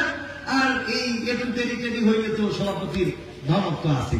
এই জন্য ইমামরা ইমামের পাশাপাশি অন্য চাকরিও করতে হবে, অন্য কাজও করতে হবে। এই সিদ্ধান্ত নিতে হবে। ইমামের পরে, ইমামতির পরে নির্ভরশীল থাকা যাবে। যেই গ্রামে ইমাম গড়ে চলে নাই, ওই গ্রামে তার ইমামতি করার কোনো দরকার নেই। আমাদের হুজুররা আবার মাঝে মাঝে ওরা সিন্ডিকেট করে রাখে। ওরা মনে করে কেউ যেন ইমাম না হই গড়ে ওঠে, যাতে করে ওই ইমামতি করে খাইতে পারে। ওইটা না, বলেন আপনি চেষ্টা করেন এসে এমন 2-3টা তৈরি করে দেন যে আপনি হঠাৎ ইমাম সাহেব ছুটতে গেছে, বর বলতেছে শীত পড়তেছে, তো অনেকদিন ধরে আসিনি, একটু আসি কম্বলটা গরম দেখে নেন। ওই বউ খুব আশা সুখী, খুব সাজিয়ে গিয়ে লিপস্টিক মারি যে হুজুর বাড়ি এসতেছে আজকে, একেবারে এই স্বামীর জন্য সাজা যাবে কিনা? স্বামীর জন্য যে যত সাজবে তার তত ছোঁয়া, বলেন সুবহানাল্লাহ। কিন্তু আমাদের নারীরা সাজে, বউরা সাজে কাজ জন্য, স্বামীর বন্ধুর জন্য, কাজ জন্য। সারা বছর বোরকা পরে, পিকনিকের দিন শাড়ি পরি, ওরে বাবা তাকে নাকে দিই না, আছে না? নাই? গায়ে হলুদের দিন, ওরে বাবা ডিজের তালে তালে ড্যান্স, অথচ বোরকা ছাড়া বের হয় না। ঠিক বলছি তো? বোরকা পরে আল্লাহ বাবা। বিয়ের দিন ওর বোরকা শেষ, পিকনিকের দিন বোরকা শেষ, আছে না? নাই? সেদিন পাবনায় ফিল করতেছে হুজুর আমাদের এই মানে এখানে মুসলমানের অনুষ্ঠানে ডিজে বাজায়, এটা জায়েজ আছে কিনা? আমি বললাম আমি তো ফতোয়া দিতে পারবো না, কারণ আমি মুফতি না, মুফতি যারা আছে আমাদের হুজুরে ওনারা বলবেন। কিন্তু আমি বাংলা কথায় যেটা বুঝি, মুসলমানের অনুষ্ঠান সুন্নাতে খাতনা, কি সুন্নাতে, এটা দিয়ে আমরা মনে করি এটা যতদিন না দেওয়া হয় ততদিন মুসলমান হতে অপূর্ণতা থেকে যায়, এরকম না? আমাদের ছোটবেলায় এক বন্ধু ছিল, তার নাম না বলি, সে পরে দেখে বলবো আমার কথা বলেছো। ও বলতো আমি কাটাকাটির মধ্যে নিয়ে আমি সারা জীবন হিন্দু থাকবো। ছোটবেলায় মানে সারা জীবন কি থাকবে? হিন্দু থাকবে। মানে ও মনে করতে এটা না কাটা পর্যন্ত মুসলমান হওয়া যাবে না, তো কাটা থেকে হিন্দু থাকবে। তো এখন আমার প্রতি প্রশ্ন দিচ্ছে যে হুজুর মুসলমান অনুষ্ঠানে ডিজে বাজানো যাবে কিনা? আমি বললাম যে বাবা, যেই অনুষ্ঠান করি আমরা মুসলমান হই, ওইটাই যদি হিন্দুদের ওই কালচার ডিজে বাজাইতে হয়, ঢোল তাবলা বাজাইতে হয়, তার থেকে তুই কাটার থেকে আকাটা থাকা ভালো। ঠিক না ঠিক? কারণ ওই কাটতে যাই যদি তোর হিন্দুকে ডিজে বাজাইতে হয়, তাহলে তুই আকাটা থাক। এটা যে কাটতে গেলে এমন কোনো কথা না, ওটা না কাটলেও আপনি মুসলমান।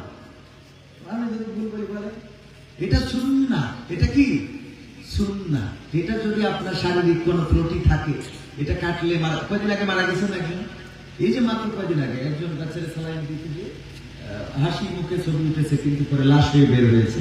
আর এই আর এক গুরু হাসপাতালে নিয়ে যায় মুসলমানি দেওয়ার জন্য। ও দোয়াও পারে না, কিরাতে পারে না, ও কি মুসলমানি দেবে? ও তো লা ইলাহা পড়তে বললি একজন বলেন কালেমা তৈয়্যিবাটা পড়েন, বলছে লা ইলাহা ইল্লা আনতা সুবহানাকা ইন্নী কুনতু মিনাজ জালিমিন। মানে ওর এত বিপদে ঘুরি দিয়েছি, বিপদে ফেলাইছে, দোয়া ইউজ করে দিতে। এরকম লোক আছে না নাই? আমার একটা অনুষ্ঠান আছে, এভাবে ভালো কাজ করা যায়, ওটা দেখবেন, তাহলে টের পাবেন। বলছি হুজুর ফরজ কয়টা? বলছে 3টা। বললাম কি? বলছে ফজর, জোহর আর আসর। ফজর, জোহর আর আসর কি হুজুর ফরজ? আমি বললাম বাইশটা কাজটা বাবা কয়টা? তো বলছে তার 4-5টা। তো বললাম যে গোসলের ফরজ কয়টা? তো বলছে 2টা। আমি বললাম কি? বলছে একটা হলো গোসলের আগে উজু করা, আর একটা হলো গোসলের পরে উজু করা। চিন্তা করা যায়? 4-5টা ছেলে মিলে এই যে দেখো না গোসলের ফরজটাই জানে না, নিয়ম মেনে গোসলটাই করতে পারে না। জানাজার দোয়া ধরেন তো, এখানে আমি আপনাদের হাত উঁচু করাবো না, বুকে হাত দিয়ে আপনাদের বিবেকের কাছে প্রশ্ন, জানাজার দোয়াটা কয়জনের মুখস্থ আছে? আল্লাহুম্মা গফির লিহাইয়িনা ওয়া মাইয়িতিনা ওয়া শাহিদিনা ওয়া গায়বিনা, এই দোয়াটা কয়জনের মুখস্থ আছে? দোয়াই কুনুত, আল্লাহুম্মা ইন্না নাস্তাইনুকা ওয়া নাস্তাগফিরুকা ওয়া নু'মিনু বিকা ওয়া নাতাওয়াক্কালু আলাইকা, এই দোয়াটা দোয়া কুনুত কয়জনের মুখস্থ আছে? বেতের তো করতেছেন। আমি একজনের জিজ্ঞেস করলাম, বলছে 3 কুল দিয়ে মেরে দিই। বলছে 3 কুল দিয়ে মেরে দিই কেন? তা বলছে দোয়া কুনুত না পারলে আমার হুজুর কইতে ওই সময় 3 কুল বলে। এই আছে না নাই? কথা কয় না, আছে না নাই? মতিঝিলে এক যুবকে জিজ্ঞেস করলাম ইসলামের স্তম্ভ কয়টা? তা বলতেছে 2টা। আমি বললাম কি কি? বলছে একটা হলো মা বাবার খেদমত করে, আর একটা হলো বিয়ে করা। আমি বললাম যার পরেরটা ঠিক রাখি যাবো, তাহলে তো মর শেষই বিয়ে। এরকম আছে না? সাতক্ষীরা এরকম লোক নাই? আছে? আছে তবে সামনে করে নাই। আছে মানে কি? আমি যদি এই অনুষ্ঠান করার জন্য কোনোদিন এই নোয়াবেকি অথবা আপনার নীলডুমুর অথবা এই যে কি যেন দাতিনা খালিতে আসি, ওই দিন বোঝা যাবে। ওই দিন যদি কারা ধরি বলেন দোয়াই কুনুতটা পড়েন, দুরুদে ইব্রাহিমটা পড়েন। আরে মুসলমান, দুরুদে ইব্রাহিম জানে না, হুজুর ফরজ কয়টা জানে না। হুজুর ফরজ কয়টা? জোরে বলেন কয়টা? 3টা। তোকে সারা জীবন কি শিখেছে? হুজুর ফরজ কয়টা? জোরে বলেন কয়টা? আরো জোরে কয়টা? শিখার দরকার আছে না নাই? শিখার কোনো বয়স নাই। আপনি চাইলে এই সময়েও শিখতে পারেন। হুজুর ফরজ কয়টা? জোরে বলেন কয়টা? এটা কোনোদিন ভুলবেন না। ওয়াজ তো আমরা অনেক শুনি, এই ওয়াজে এসে শেখ হাসিনার চেয়ারেতে নামায় আর ডাক্তার শফিকুর রহমানের চেয়ারে বসায় রাতারাতি। কথা বলেন, এক রাতে এসে কুপাকুপি করে ইসলাম কায়েম করতে চলে যায়। আছে না নাই? বিশাল বড় জিহাদি, কিন্তু জীবনে কোনো জায়গায় একটা কাটাকাটি দাগ নেই। এরকম আছে না নাই? বিপ্লবী, তুফানি, সুনামি, আমফান। আমার কয় হুজুর আপনার নামের আগে পরে কি বসাবো? যে দেখেন খালি খালি এখানে কি কবির বিন সামাদ, কয় আগে পরে কি বসাবো? আমি বললাম বাবা রে, আমার জীবনে একটা আশা আছে, আমি কোন এক সময় উগান্ডায় যাবো। কোথায় যাবো? উগান্ডায় যাবো। তো উগান্ডাতে ঘুরে আসার পরে তারপরে তোমরা বসাইতে পারবা কবির বিন সামাদ উগান্ডি, কারণ টাইটেল তো সব নিয়ে ফেলেছে। আমফানি, সুনামি, আপানি, তারপরে কাশি। একজনের দেখলাম মাইন্ড করার দরকার নেই, আমার কাছে সত্যিই জিজ্ঞেস করতেছে ভাই ওনার নামের শেষে মাহমুদাবাদী, কারণ কি? আমি বললাম এটা তো কইতে পারবো না, হইতে পারে ওনার বোন নাম মাহমুদা। তো এই কারণে কি বসানো যায়? তো হযরত মাওলানা অমুক মাহমুদাবাদী, ওর বাদী বড় খুশি। মাহফিলও একটা টাইটেল বাইরে। কি সিস্টেম ঠিক আছে কিনা বাবা? আমার কথা খারাপ লাগলে বাবা আমি তো এইভাবেই বলি, আমার অভ্যাস। কারণ কি? কারণ হলো আমি তো আমারে তো মানুষ ভালো হুজুর মনে করে না, আমি তো তত ভালো হুজুর না, কিন্তু ভালো হুজুরদের আমি যে ভেজালগুলো পাই, মসজিদের ইতেকাফের বয়ান করতে করতে রোজার মাস খাবার কুড়ি ফেলে, অথচ ইমাম সাহেবের দেখিনি ইতেকাফের বসতে। কথা কয় না? এই আছে না? আমি ইতেকাফের বয়ান করতেছি আমার সাথে, অথচ আমার আল্লাহ বলে দিয়েছেন সূরা সাফ 2 নম্বর আয়াত, ইয়া আইয়ুহাল্লাযীনা আমানু লিমা তাকুলুনা মা লা তাফআলুন। 3 নম্বরে বলতেছেন কাবুরা মাকতান ইনদাল্লাহি আন তাকুলু মা লা তাফআলুন। আল্লাহ বলছেন ও ঈমানদাররা, তোমরা এমন কোন কথা বলো না যেই কথার সাথে তোমাদের কাজের মিল হয় না, যেই কথা তোমরা কাজে পরিণত করো না, এমন কথা তোমরা বলো না। আল্লাহর কাছে এটা অত্যন্ত পছন্দের যে তোমরা মুখে যা বলো কাজে তা পরিণত করো না। সুতরাং আমাদের কথার সাথে কাজের মিলের দরকার আছে না নাই? কথার সাথে যতদিন কাজের মিল না হবে, আমরাই বললাম সংঘবদ্ধ হবে, আল্লাহ নজরুলকে আঁকড়ে ধরা দরকার, স্যাক্রিফাইস দরকার। কিন্তু আমরা বুদ্ধই বসে আছি, আমাদের এতটা না দিলে আমরা যাবো না, আমাদের এতটা গ্রেডে রয়েছে, এতটা বি গ্রেডে রয়েছে, আমরা ক্ষমতার চেয়ার তো দখল করে বসতে পারি। অথচ বাংলাদেশের ইতিহাসে দেখা যায় একজনও এখনো সংসদে এমপি হইতে পারে নাই। আছে না নাই?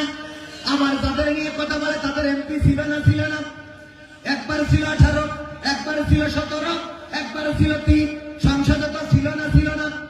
আর তাদের দিকে আঙ্গুল তুলে কথা বলেন, আমরা এটা চাই না। আমাদের মুহতারামদের হৃদয়টা অনেক বড়, আমরা আপনাদের জায়গা করে দিতে চাই। আসেন আমরা ঐক্যবদ্ধ ভাবে, সম্মিলিত ভাবে এক বাক্স, ব্যালট বাক্স করে আগামী দিন সংসদে কোরআনটা বসিয়ে দিই। কারণ আমাদের উদ্দেশ্য চেয়ারে বসানো নয়, আমাদের উদ্দেশ্য আল্লাহর কোরআনটা চেয়ারে বসানো। বলেন ঠিক কিনা? এই উদ্দেশ্য আমাদের আছে না নাই? এই উদ্দেশ্য বাস্তবায়নের জন্য যারা আমাদের প্রতিদ্বন্দ্বী হয়ে যাবে, আমরা তাদের বিরুদ্ধে দাঁড়াতে রাজি আছি না নাই? যারা কোরআনের বিপক্ষে যাবে তাদের পক্ষে আমরা থাকতে পারি। ওই নাসির উদ্দিন হত্যার গল্প ওখানে রেখে আসছি, মনে আছে না নাই? নারীদের কথা বলতেছি, কারণ মা বোনদের কথা বলার দরকার আছে না নাই? মা বোনদের তাই আল্লাহ কি তুলে নিয়েছে এবছর? শীত তুলে নিয়েছে। শীত নাই, মা বোনদের শীত নাই, আর আগে লজ্জাও ছিল না।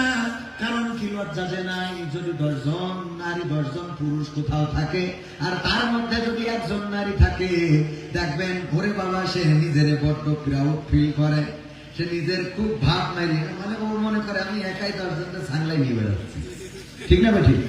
আর যদি কোথাও 10 জন নারী থাকে, ওর মধ্যে যদি একজন পুরুষ থাকে, ওর পিসাব লাগানো বন্ধ হয়ে যাবে। ঠিক না বেঠিক? লজ্জায় পিসাব বন্ধ হয়ে যাবে। আমি এতগুলো নারীর মধ্যে আমি কি সমস্যা? সিটিউটি পরে পড়বে না আগেই পড়তে হবে? প্রিয় হুজুর আসসালামু আলাইকুম। প্রশ্ন, আমি একটা মেয়েকে ভালোবাসি, সেও আমাকে ভালোবাসে, মাশাআল্লাহ, কিন্তু তার পরিবার এটা মেনে নিচ্ছে না, কারণ তাদের তুলনায় আমরা অনেক গরিব। এখন কি করণীয় আশা করি উত্তরটা দিবেন।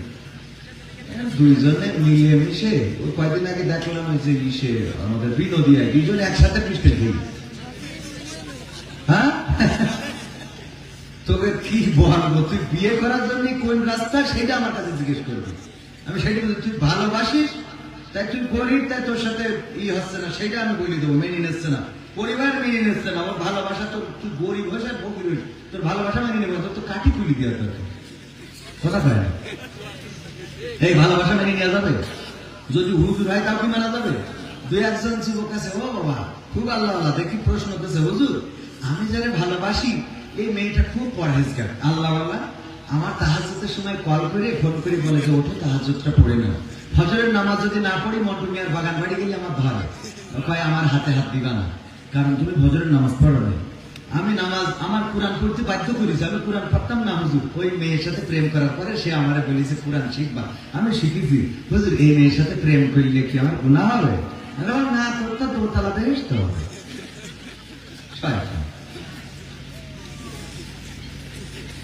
রান্না করতেছে শুকর, কিন্তু জবাই করেছে ইমাম সাহেব, আর শুকরটা কিনে দিয়েছে মাদ্রাসার সভাপতি, ঝুড়িয়ে দিয়েছে মাদ্রাসার হাফেজ, আর খড়ি জোগাড় করেছে মাদ্রাসার ছাত্ররা, চুলা বানাইছে মাদ্রাসার সামনে, মসজিদের ইমাম সাহেব এই অ্যারেঞ্জমেন্টে যে ব্যবস্থা করেছে, আর মসজিদের বারান্দায় বসে খেয়েছে। বলেন এই শুকর কি হালাল হবে? ইমাম যদি জবাই করে, মুয়াজ্জিন যদি কুটে দেয়, আর মাদ্রাসার ছাত্ররা যদি খড়ি জোগাড় করে এনে দেয়, মসজিদের হাই কড়াই দিয়ে যদি রান্না করা হয়, আর মসজিদের বারান্দায় বসে যদি শুকরে খাওয়া হয়, এটা যেমন হারাম। যত আল্লাহওয়ালা বুরখা পরা হাফেজিয়া কুরআনের দাওরায় হাদিস বিয়ের আগে যে সম্পর্ক করবে, এই সম্পর্কটা স্পষ্ট হারাম। ঠিক না বেটা? সুতরাং যেই যুবক যারা ভালোবাসো, একে অপরকে ভালোবাসো, এটা বড্ড অন্যায়। ভালোবাসার এখন দরকার নেই, আগে করতে হবে কি? বিয়ে। বিয়ের পরে ভালোবাসা। বিয়ের আগে ইসলামের ভালোবাসার কোন অনুমোদন, ইসলামে যেটা অনুমোদন নাই, এটা মনের মধ্যে আপনার ওই যে হাতে বান্ধিব, পা বান্ধিব, আমার মন বান্ধিব কি দিয়া, তোমরা সুখী দাও না বলিয়া, এইসব গান ওরা গায়। কারা গায়? হাত পা বান্ধিব। এই ভালোবাসার দাম আল্লাহর কাছে চালানো নাই, বরং এটা আপনার জাহান্নামের কারণ হয়ে দাঁড়াবে। তো এই যে যুবক আমার কাছে এই চিঠিটা দিয়েছো, প্রশ্নটা দিয়েছো, আমি যুবককে বলতে চাই, পরিবারকে বলে সে মেয়েকে বিয়ের ব্যবস্থা করো যদি তুমি পছন্দ করো।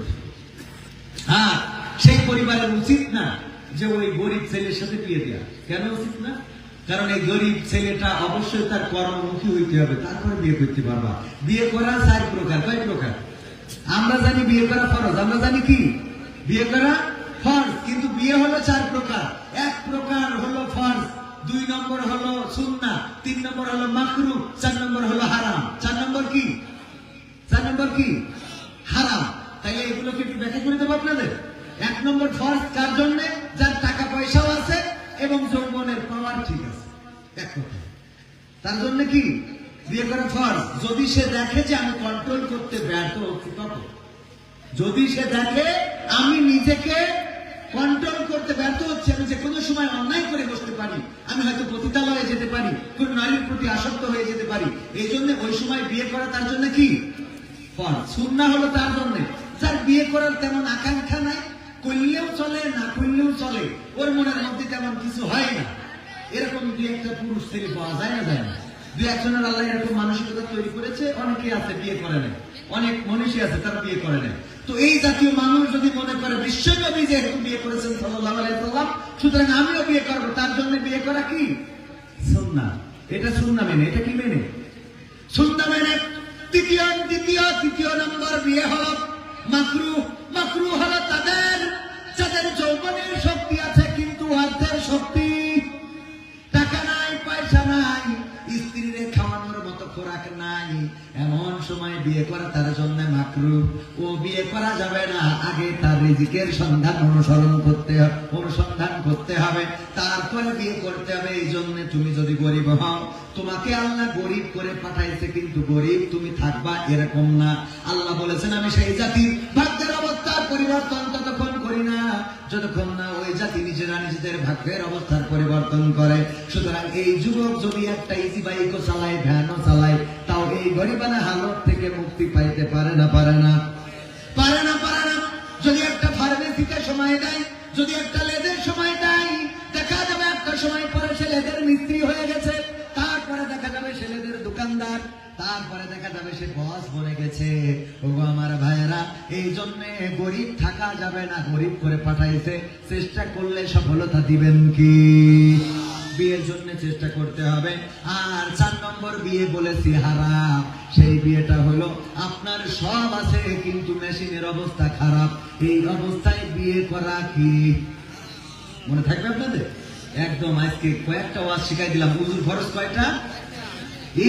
এই ওয়াজগুলো আপনাদের কাছে দেবে। আমি সারাদিন যা বলবো, এমপিরা সব কোথায় গেল, মন্ত্রীরা সব কোথায় গেল, কোথায় কাদের কাকা, তাদের সারা দেশটা এখন লাগে ফাঁকা ফাঁকা, পালাবো না। এগুলো আপনাদের হাসির খোরাক হবে, এগুলো আপনাদের ভাল লাগবে যে ও কাদের কাকার নিয়ে কুপাকুপি করিল, কথা কয়। কিন্তু আপনি যে উজুর ফরজ 4টা, এইটা আপনার কাজে লাগবে। এটা কি লাগবে? বিয়ের বিষয়টা জানলেন, এই বিষয়টা আপনাদের অনেকের কাজে লাগবে না লাগবে না? কাজে লাগবে। তো এইগুলো আমরা জানার চেষ্টা করি। গোসলের ফরজ কয়টা? জোরে বলেন কয়টা? কয়টা? কেউ কয় 4টা, কেউ কয় 3টা, কেউ কয় 6টা, কেউ কয় 1টাও না। মানে 1টাও না যারা, ওরা কেউ বলছে না। গোসলের ফরজ 3টা। কয়টা? জোরে বলেন কয়টা? আরো জোরে কয়টা? ছোটবেলার মতো করে শিখলে কোনো গুনাহ নাই। আকিজ কোম্পানির নাম শুনেছেন? আপনারা শুনেছেন না শোনেন নাই? আকিজ কোম্পানির নাম তো সবাই শুনেছে। আকিজ বুড়ির নাম শুনেছেন না শোনেন নাই? এই আকিজ সাহেবের বড় ছেলের নাম ডাক্তার শেখ মহিউদ্দিন। বয়স হলো 70-এর উপরে। তিনি এই 70 বছর বয়সে এসে উপলব্ধি করেছেন কোরআন মুখস্থ করতে হবে, হাফেজে কোরআন হতে হবে। এই বয়সে এসে তিনি দুইটা পারা কোরআনের হাফেজ হয়েছেন এবং চেষ্টা অব্যাহত রেখেছেন। উনার কথা হলো, যতদিন হায়াতে আছি ততদিন আমি হাফেজ হওয়ার জন্য চেষ্টা করে যাব। ও আমার ভাইরা, যদি আকিজ কোম্পানির মতো এমন একটা বড় কোম্পানির সাবেক চেয়ারম্যান এবং আকিজের বড় সন্তান আদ্দিন হাসপাতাল, আদ্দিন মেডিকেল কলেজ সহ অসংখ্য প্রতিষ্ঠানের যিনি চেয়ারম্যান, তিনি এই বয়সে এসে কোরআনের হাফেজ হচ্ছেন, আর আমাদের এই বয়সে কি উজুর ফরজ, গোসলের ফরজ, নামাজের আরকান আহকাম জানা কি বড় লজ্জার কাজ? বড় লজ্জার কাজ। উনি কোরআন শিখতেছেন কার কাছে? উনার চাকরি দিয়ে পৃথিবীর কাছে। উনি চাকরি দিয়েছে, দিয়ে উনার কাছে উনি কোরআন পড়েন। মানে চাকরি দিয়েছে, উনি ডাকেন ইনার বস, ইনি উনার উস্তাদ। দেখিছেন? একেবারে মিডিয়ায় বলছি, কোনো বানানো কথা না। তিনি কোরআন শিখছেন, এই সময় এসে কোরআনের হাফেজ হচ্ছেন। সুতরাং আমরা একটু জোরে বলা যায় না? গোসলের ফরজ কয়টা? জোরে বলেন কয়টা? 1 নম্বর গলা সহ কুলি করা, 2 নম্বর নাকের নরম স্থান পর্যন্ত পানি পৌঁছানো, আর 3 নম্বর হলো আপনার শরীরটা সুন্দর করে ডলে সুন্দর করে ধুয়ে মুছে পরিষ্কার করা। এই হলো গোসলের ফরজ। মা বোনেরাও যারা পর্দার অন্তরালে আছেন তারাও এগুলো জেনে নিলেন। হুজুর ফরজ কয়টা বলেছিলাম? জোরে বলেন কয়টা? 1 নম্বর হলো মুখমণ্ডল ধৌত করা, 2 নম্বর হাতের কনুই পর্যন্ত ধৌত করা, 3 নম্বর মাথা মাসেহা করা এবং 4 নম্বর হলো পায়ের গোড়ালি সহ সুন্দর করে ধৌত করা। নামাজের আরকান আহকাম কতটা? কয়টা? 13টা। বলেন কয়টা? জোরে বলেন কয়টা? বাইরে আছে কয়টা? বাইরে আছে 7টা। কয়টা? জোরে বলেন কয়টা? মুখস্থ করেন কয়টা? সবাই বলেন কয়টা? 7টা। বাইরে আছে 7টা। শরীর পাক, জায়গা পাক, কাপড় পাক, 17 ঢাকা, কেবলামুখী হওয়া, ওয়াক্ত চিনা এবং নিয়ত করা। এই 7টা হলো বাইরের আরকান আহকামের 7টা।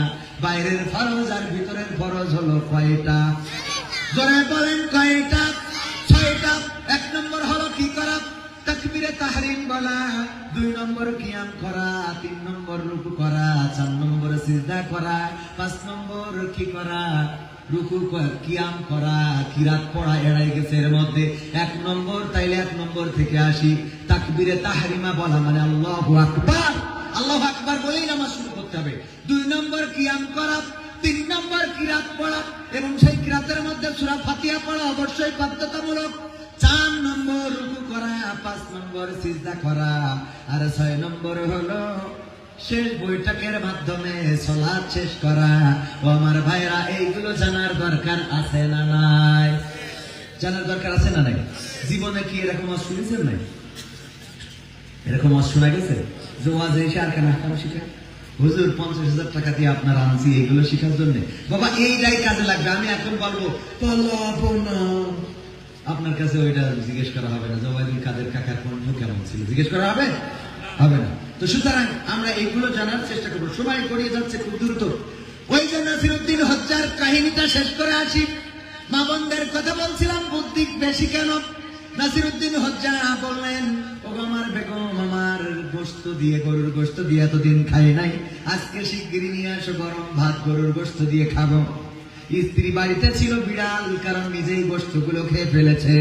ওই বিড়ালটার গলায় রশি দিয়ে টেনে এনে বলছে, কতদিন ধরে বললাম এই বিড়ালটা শ্যামনগরে ফেলাই দিয়ে আইসো, তুমি তো শুনলে না। কয় কেন, কি হয়েছে? এই বিড়াল গোশত খেয়ে ফেলেছে।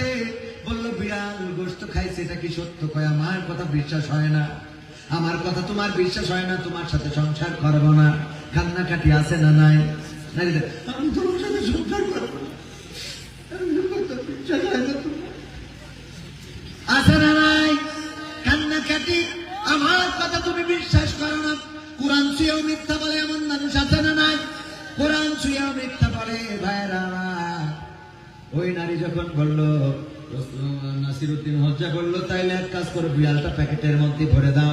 প্যাকেটে ভরে নিয়ে চলে গিয়েছে আপনাদের শ্যামনগর, অথবা আপনাদের এই জায়গায় কি জানো, বিলডুমুর, নীলডুমুর। নীলডুমুরে যে বলতেছে তোমার মিটারটা অন করো, মিটারে ওজন দিয়েছে, দেখে একেবারে কাটায় কাটায় 1 কেজি। বিড়ালটা কয় কেজি গোস্ত কিনে নিল, কয় কেজি? আবার বিড়াল বাড়ি নিয়ে এসেছে। স্ত্রী, সত্যি কি আমার বিড়াল গোস্ত খেয়েছে? বললো হ্যাঁ গোস্ত খেয়েছে। বললো সত্য বলছো? কয় এখনো তুমি সন্দেহ করো, এখনো তুমি সন্দেহ করো? কয় না, তুমি তো আমার সহধর্মিনী, তোমারে কেমনি সন্দেহ করি ওগো আমার বেগম। দেখো এই বিড়ালটা ওজন দিলাম কাটায় কাটায় 1 কেজি। এখন আমার প্রশ্ন হলো, এইটা যদি সেই বিড়াল হয় তাইলে আমার গোস্ত কই? আর এইটা যদি সেই গোস্ত হয় তাইলে আমার বিড়াল, তাইলে আমার বিড়াল কই? এখন অনেক আলেম হয়ে গেছে এরকম, এই যদি সেই আলেম হয় তাইলে সেই দিন কই? আর এই যদি সেই দিন হয় তাইলে আলেম কই? ঠিক না বেঠি? ধর্ম মন্ত্রণালয়ে একজন দাড়িওয়ালা আছে, টুপিওয়ালা, জুব্বাওয়ালা, নাম কি? আফম খালিদ হোসেন, যিনি ধর্ম উপদেষ্টা। উনি এমন একজন মানুষ, উনি ইনসাফ, ন্যায়ের পক্ষের মানুষ। উনি এবার হাজিদের হজ করায় 800 কোটি টাকা ফেরত দিয়েছে। জানেন না? জানেন না?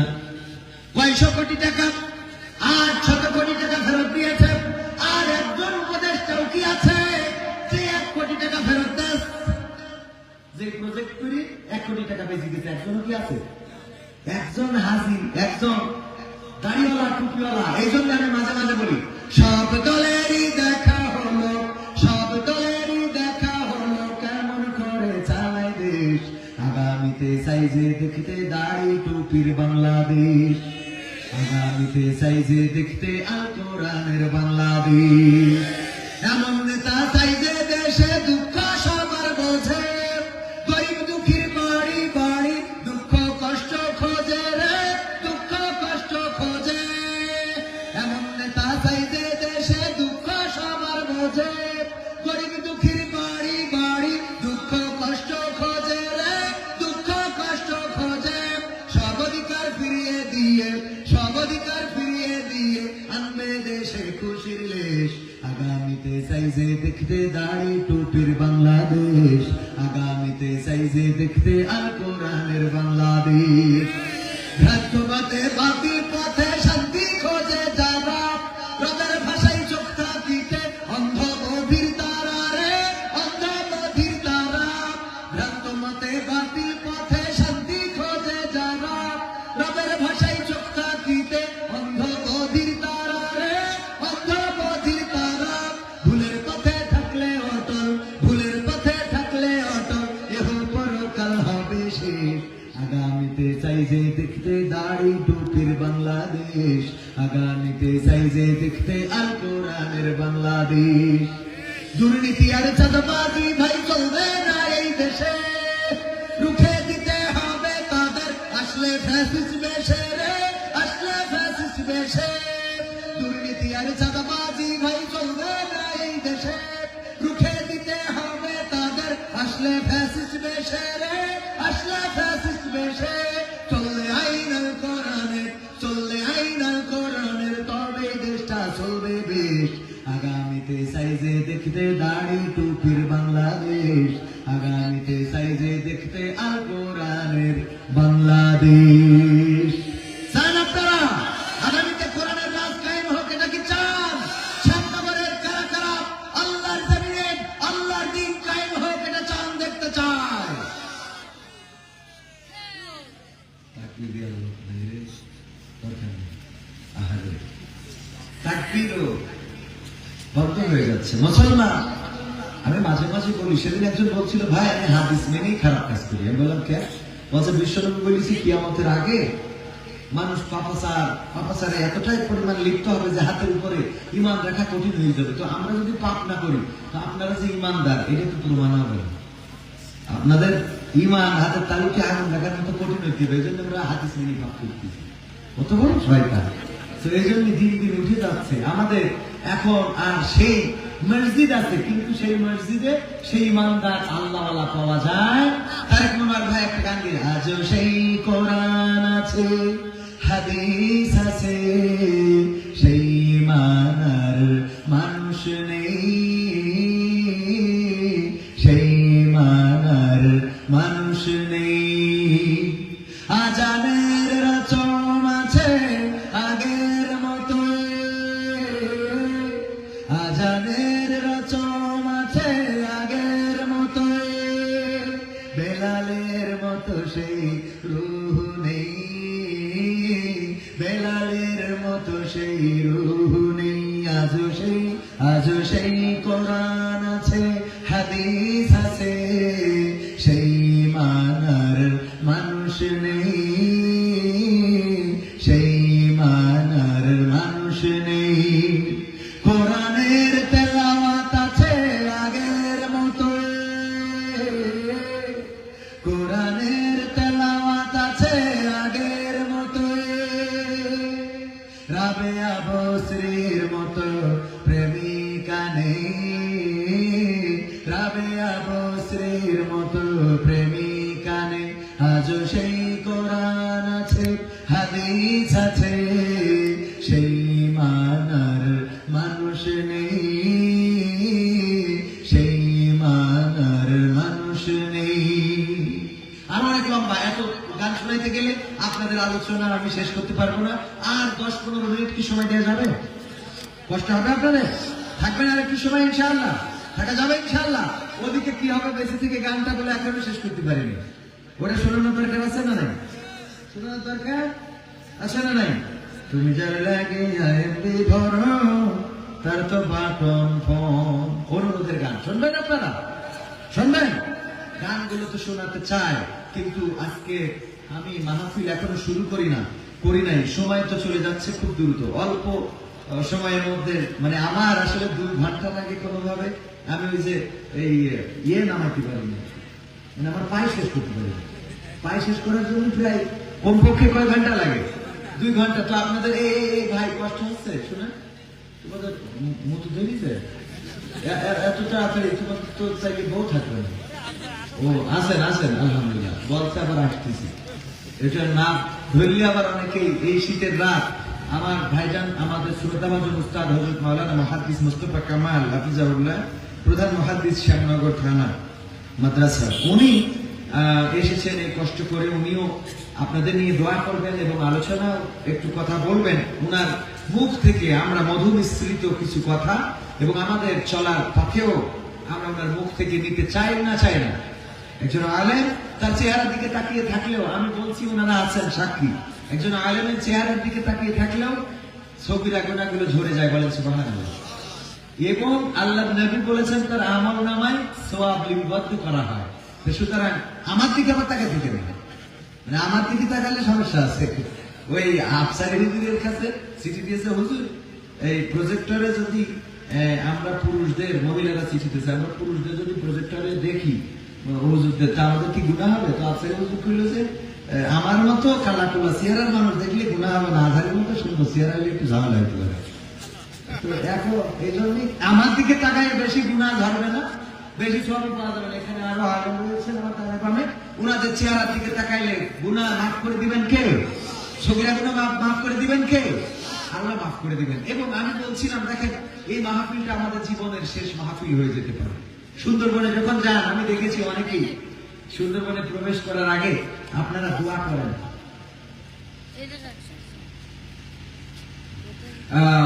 আপনারা দেখেছি দোয়া করে একেবারে নৌকায় উঠে দোয়া করে বিদায় নিয়ে চলে যায়। এর মধ্যে 2-1 ফিরিয়ে আসে না, এরকম ঘটে না?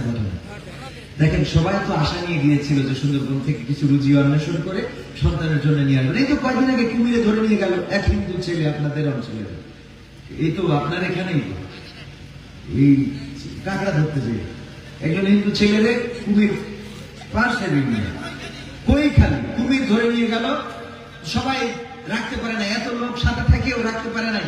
পরে আবার কুমির কিন্তু তারা খায়ও না, মোটামুটি পানির মধ্যে নিয়ে মেরে ফেলে তারপরে আবার কুমির তারা ঠিকই ছেড়ে দিয়েছে। এই যে একটা কুমির নিয়ে গেল, ওই মানুষটা তো তার সন্তানের জন্য কাঁকড়া ধরতে গিয়েছিল, তার সন্তানের জন্য রুজি করতে গিয়েছিল, ঠিক না বেটি?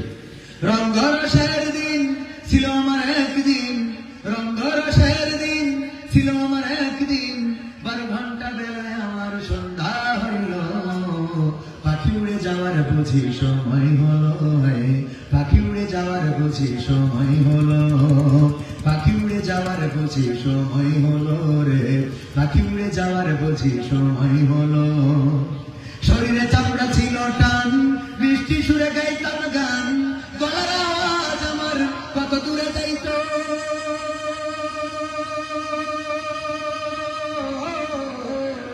শরীরে চামড়া ছিল টান, বৃষ্টি সুরে গাইতাম গান, গলার আওয়াজ আমার কত দূরে যাইত। পাইকা গেল মাথার চুল, কথা বলতে পড়ে ভুল, পাইকা গেল মাথার চুল, কথা বলতে পড়ে ভুল, চোখে দেখি গন্ডগোল, দন্ত নড়িল, পাখি উড়ে যাওয়ার বুঝি সময় হলো, হে পাখি উড়ে যাওয়ার বুঝি সময় হলো, পাখি উড়ে যাওয়ার বুঝি সময় হলো রে, পাখি উড়ে যাওয়ার বুঝি সময় হলো। ঘন ঘন আসে দম, কানেতে শুনি কম, পিছে পিছে জম আমার ঘুরতে লাগিল, ঘন ঘন আসে দম, কানেতে শুনি কম, পিছে পিছে জম আমার ঘুরতে লাগিল।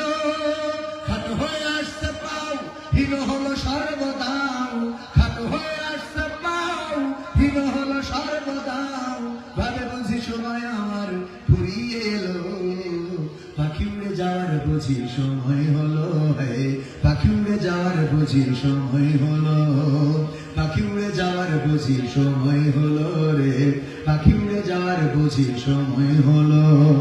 এত সুন্দর পরিপাটি খাতায় আমার ছিল খাটি, দিনে দিনে খাতায় আমার জং ধরিল,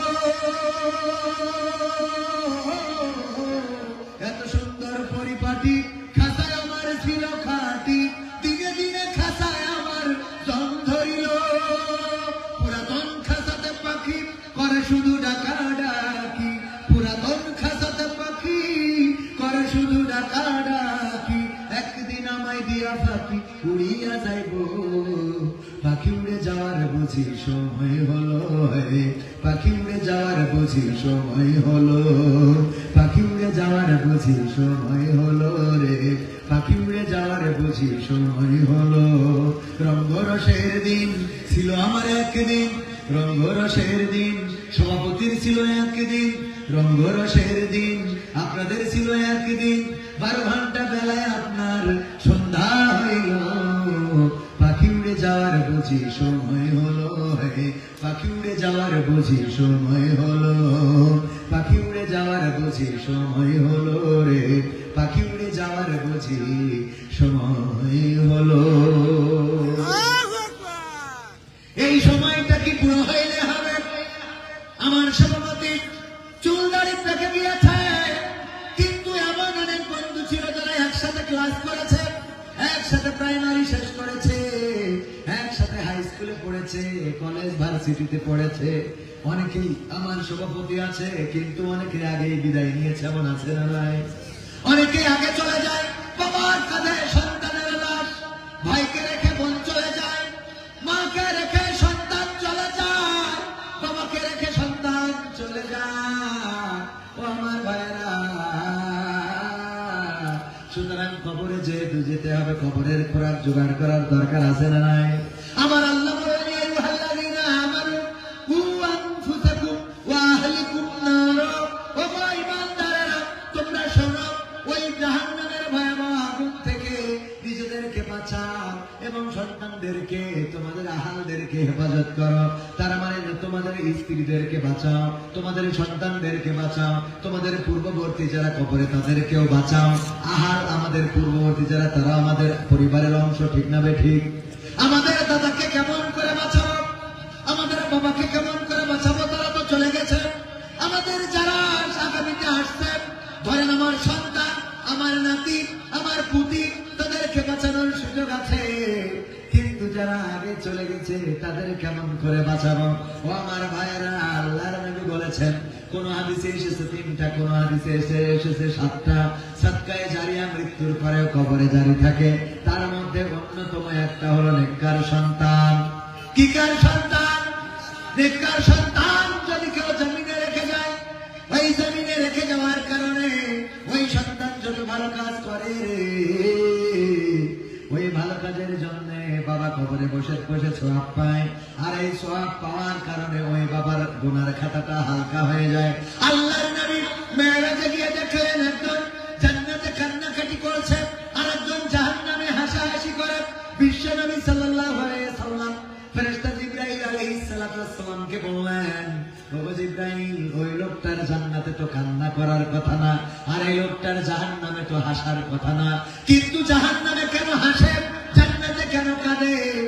আল্লাহর নবীকে ফেরেশতা জিবরাইল জানিয়ে দিলেন, ওগো নবী, এই দুইজন মানুষ জমিনে থাকাকালীন যেই লোকটা জান্নাতে আছে উনি একজন আলেম ছিলেন, উনি একজন আল্লাহওয়ালা ছিলেন, আর যেই লোকটা জাহান্নামে উনি একজন চোর ছিল, দুনিয়ার পরে চুরি করত, কিন্তু দুইজনের 2টা সন্তান ছিল।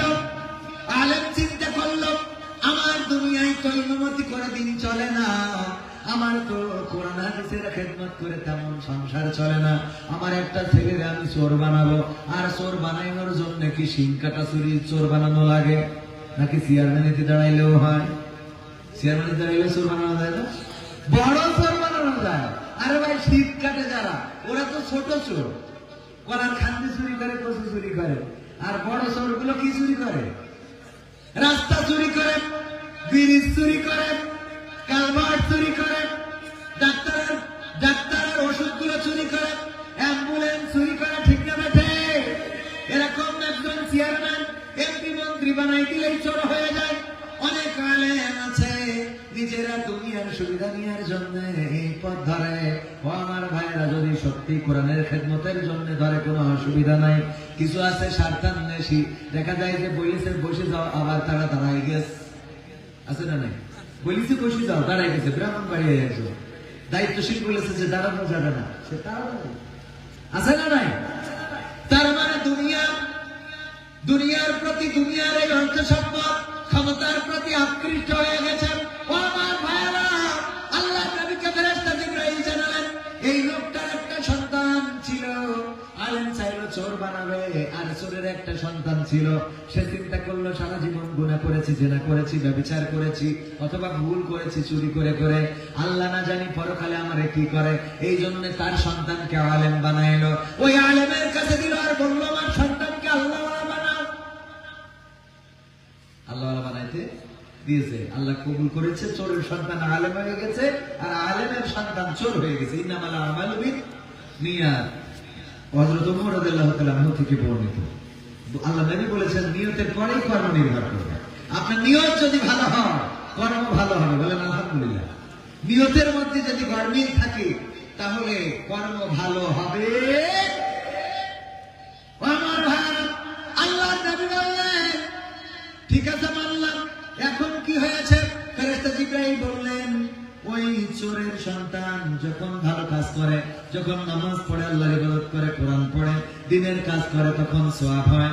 ওই সওয়াবের একটা অংশ সাদকায়ে জারিয়া হিসাবে চোরের আমল নামায় জমা হয়। জমা হতে হতে হতে হতে হতে এমন অবস্থা, আর কিছুদিন পরে চোরের গুনার খাতাটা হালকা হয়ে যাবে, সওয়াবের খাতাটা ভারী হয়ে যাবে। এখন চোর কয়েকদিন পরে জাহান্নাম থেকে মুক্তি পেয়ে জান্নাতে যাবে। এই জন্য চোর হাসে, আর অপর দিকে দোজখে যে, এই অপর দিকে জান্নাতে যে কাঁদে, ওই আলেমের সন্তান যত খারাপ কাজ করে, ওই রাস্তা চুরি করে, কালভার্ট চুরি করে, ব্রিজ চুরি করে, সয়াবিন তেল খাটের নিচে ঢুকায়, এমনি ভাবে যত চুরি করলো, বেগম পাড়ায় বাড়ি বানালো, কানাডার বেগম পাড়ায় বাড়ি, সুইজারল্যান্ডে টাকা আছে না নাই, বুর্জ খলিফায় ফ্ল্যাট, সিঙ্গাপুরে ব্যবসা, এইগুলো করেছে। ওর একটা আমল গুনাহ সাদকায়ে জারিয়া হিসাবে বাবার আমল নামায় জমা হয়েছে। এখন আলেমের সওয়াবের খাতাটা হালকা হয়ে যায়, আর কিছুদিন পরে সওয়াবের খাতাটা হালকা হয়ে গুনার খাতাটা ভারী হয়ে যাবে। চোর চলে যাবে জাহান্নামে, এই জন্য আলেম চলে যাবে জাহান্নামে, এই জন্য আলেম টাকা ডাকাতি করে। অপরদিকে চোরের সন্তান, ওই সন্তানের কারণে জান্নাতি হবে, তাই চোরা চোরা হাসাহাসি করে। বলেন সুবহানাল্লাহ। আমার বাবা আমাকে রেখে গিয়েছেন, আপনারা অনেকেই হাত তুলেছেন, আমার আব্বার আওয়াজ এখানে শুনেছেন, অনেকে হাত তুলেছেন। আপনারা যারা শুনেছেন তারা জানেন, আসতেন আপনাদের অঞ্চলে। তিনিও একজন জেনারেল শিক্ষিত মানুষ ছিলেন। জীবনের শেষ দিনটাও জানুয়ারি মাসের 5 তারিখ 2002 সাল, 2002 জানুয়ারি মাসের 5 তারিখ চিরজন্মের মতো বিদায় নিয়েছেন এই পৃথিবী ছেড়ে। অন্ধকার কবরের সর্বশেষ দিনটা মাহফিল করেছেন ঝিনেদা কালীগঞ্জ, এবং সেখান থেকে আপনাদের এই অঞ্চলের অনেক ডায়েরি, অনেক ডেট আমার আপনার ডায়েরিতে ছিল। এবং সেই সময় চিঠিতে দাওয়াত দিত। কিসে দাওয়াত দিত? চিঠিতে। আমার যে কতবার আমার রেজল ভাই, তাই তো রেজল ভাই কতবার যে ফোন দিয়েছে, হ্যাঁ আমার ফজলুল করিম ভাই, ফজলুল করিম ভাই কতবার যে রিং দিয়েছে আমার কাছে। আজকে অন্তত কম করে হলো 20 বার তো হবে, কমপক্ষে 20 বার হবে, ওরকম 20 বার কমপক্ষে কল দিয়েছেন। আগে শুধুমাত্র একটা চিঠি লিখে পাঠিয়ে দিত, হুজুর আমাদের অমুক দিন মাহফিল আমরা আয়োজন করবো। তখন চিঠির যুগ ছিল, হলুদ খামে চিঠি যেত, ওই চিঠিতে আব্বা ডেট লিখে রাখতো, সেই ডেটে আপনাদের এই অঞ্চলে এসে মাহফিল করে যেত। কথা কত কার্যকারিতা ছিল ভাইয়েরা না। তো যাই হোক, তো আমি যে কথাটা বলতে চাই সেটা হলো, আগুন থেকে যদি আমরা সন্তানদেরকে বাঁচাতে চাই তাহলে কোরআনের সাথে সন্তানদের সম্পৃক্ত করতে হবে। এই বসেন, আর একটুখানি বসেন বাবা, হ্যাঁ আর একটুখানি আর 5 মিনিট বসে যাবে না, যাবে কিনা? তাহলে আমরা কোরআনের সাথে সন্তানদেরকে সম্পৃক্ত করতে হবে। এবার আমরা যে ভালো কাজ করবো, এই ভালো কাজের সওয়াব আমাদের পূর্বে যারা আছে তারা পাবে, যারা অতীত হয়ে গেছে, কবরে চলে গেছে তারা পাবে। তাহলে আমরা পূর্বের আহালদেরও বাঁচাতে পারলাম, পরের আহালদেরও বাঁচাতে কথা কয় না। এই কাজগুলো করার দরকার আছে না? নেই? করতে রাজি কারা কারা হাত এসে করে দেখি, হাত টানটানি করে, আরো জোরে দাঁড়ানো ভাইরা, টানটানি করেন, করেছেন, টান টান টান টান, হ্যাঁ মুট করেন, ছাড়েন, মুট করেন, ছাড়েন। অনেকক্ষণ ধরে মোটামুটি একটা আলস্য এসে গেছে না? বাম হাতটা নামান, ডান হাতটা একটু উঁচু করেন। আপনারা বুঝতে পারছেন যে কি করার, বুঝে করেন, আলহামদুলিল্লাহ বুঝে করেন। এই আমার ক্যামেরা দেখেন তো, এই হাত মুট করতে বলবো, কিন্তু আমি মুট করবো একটুখানি দেরি করে।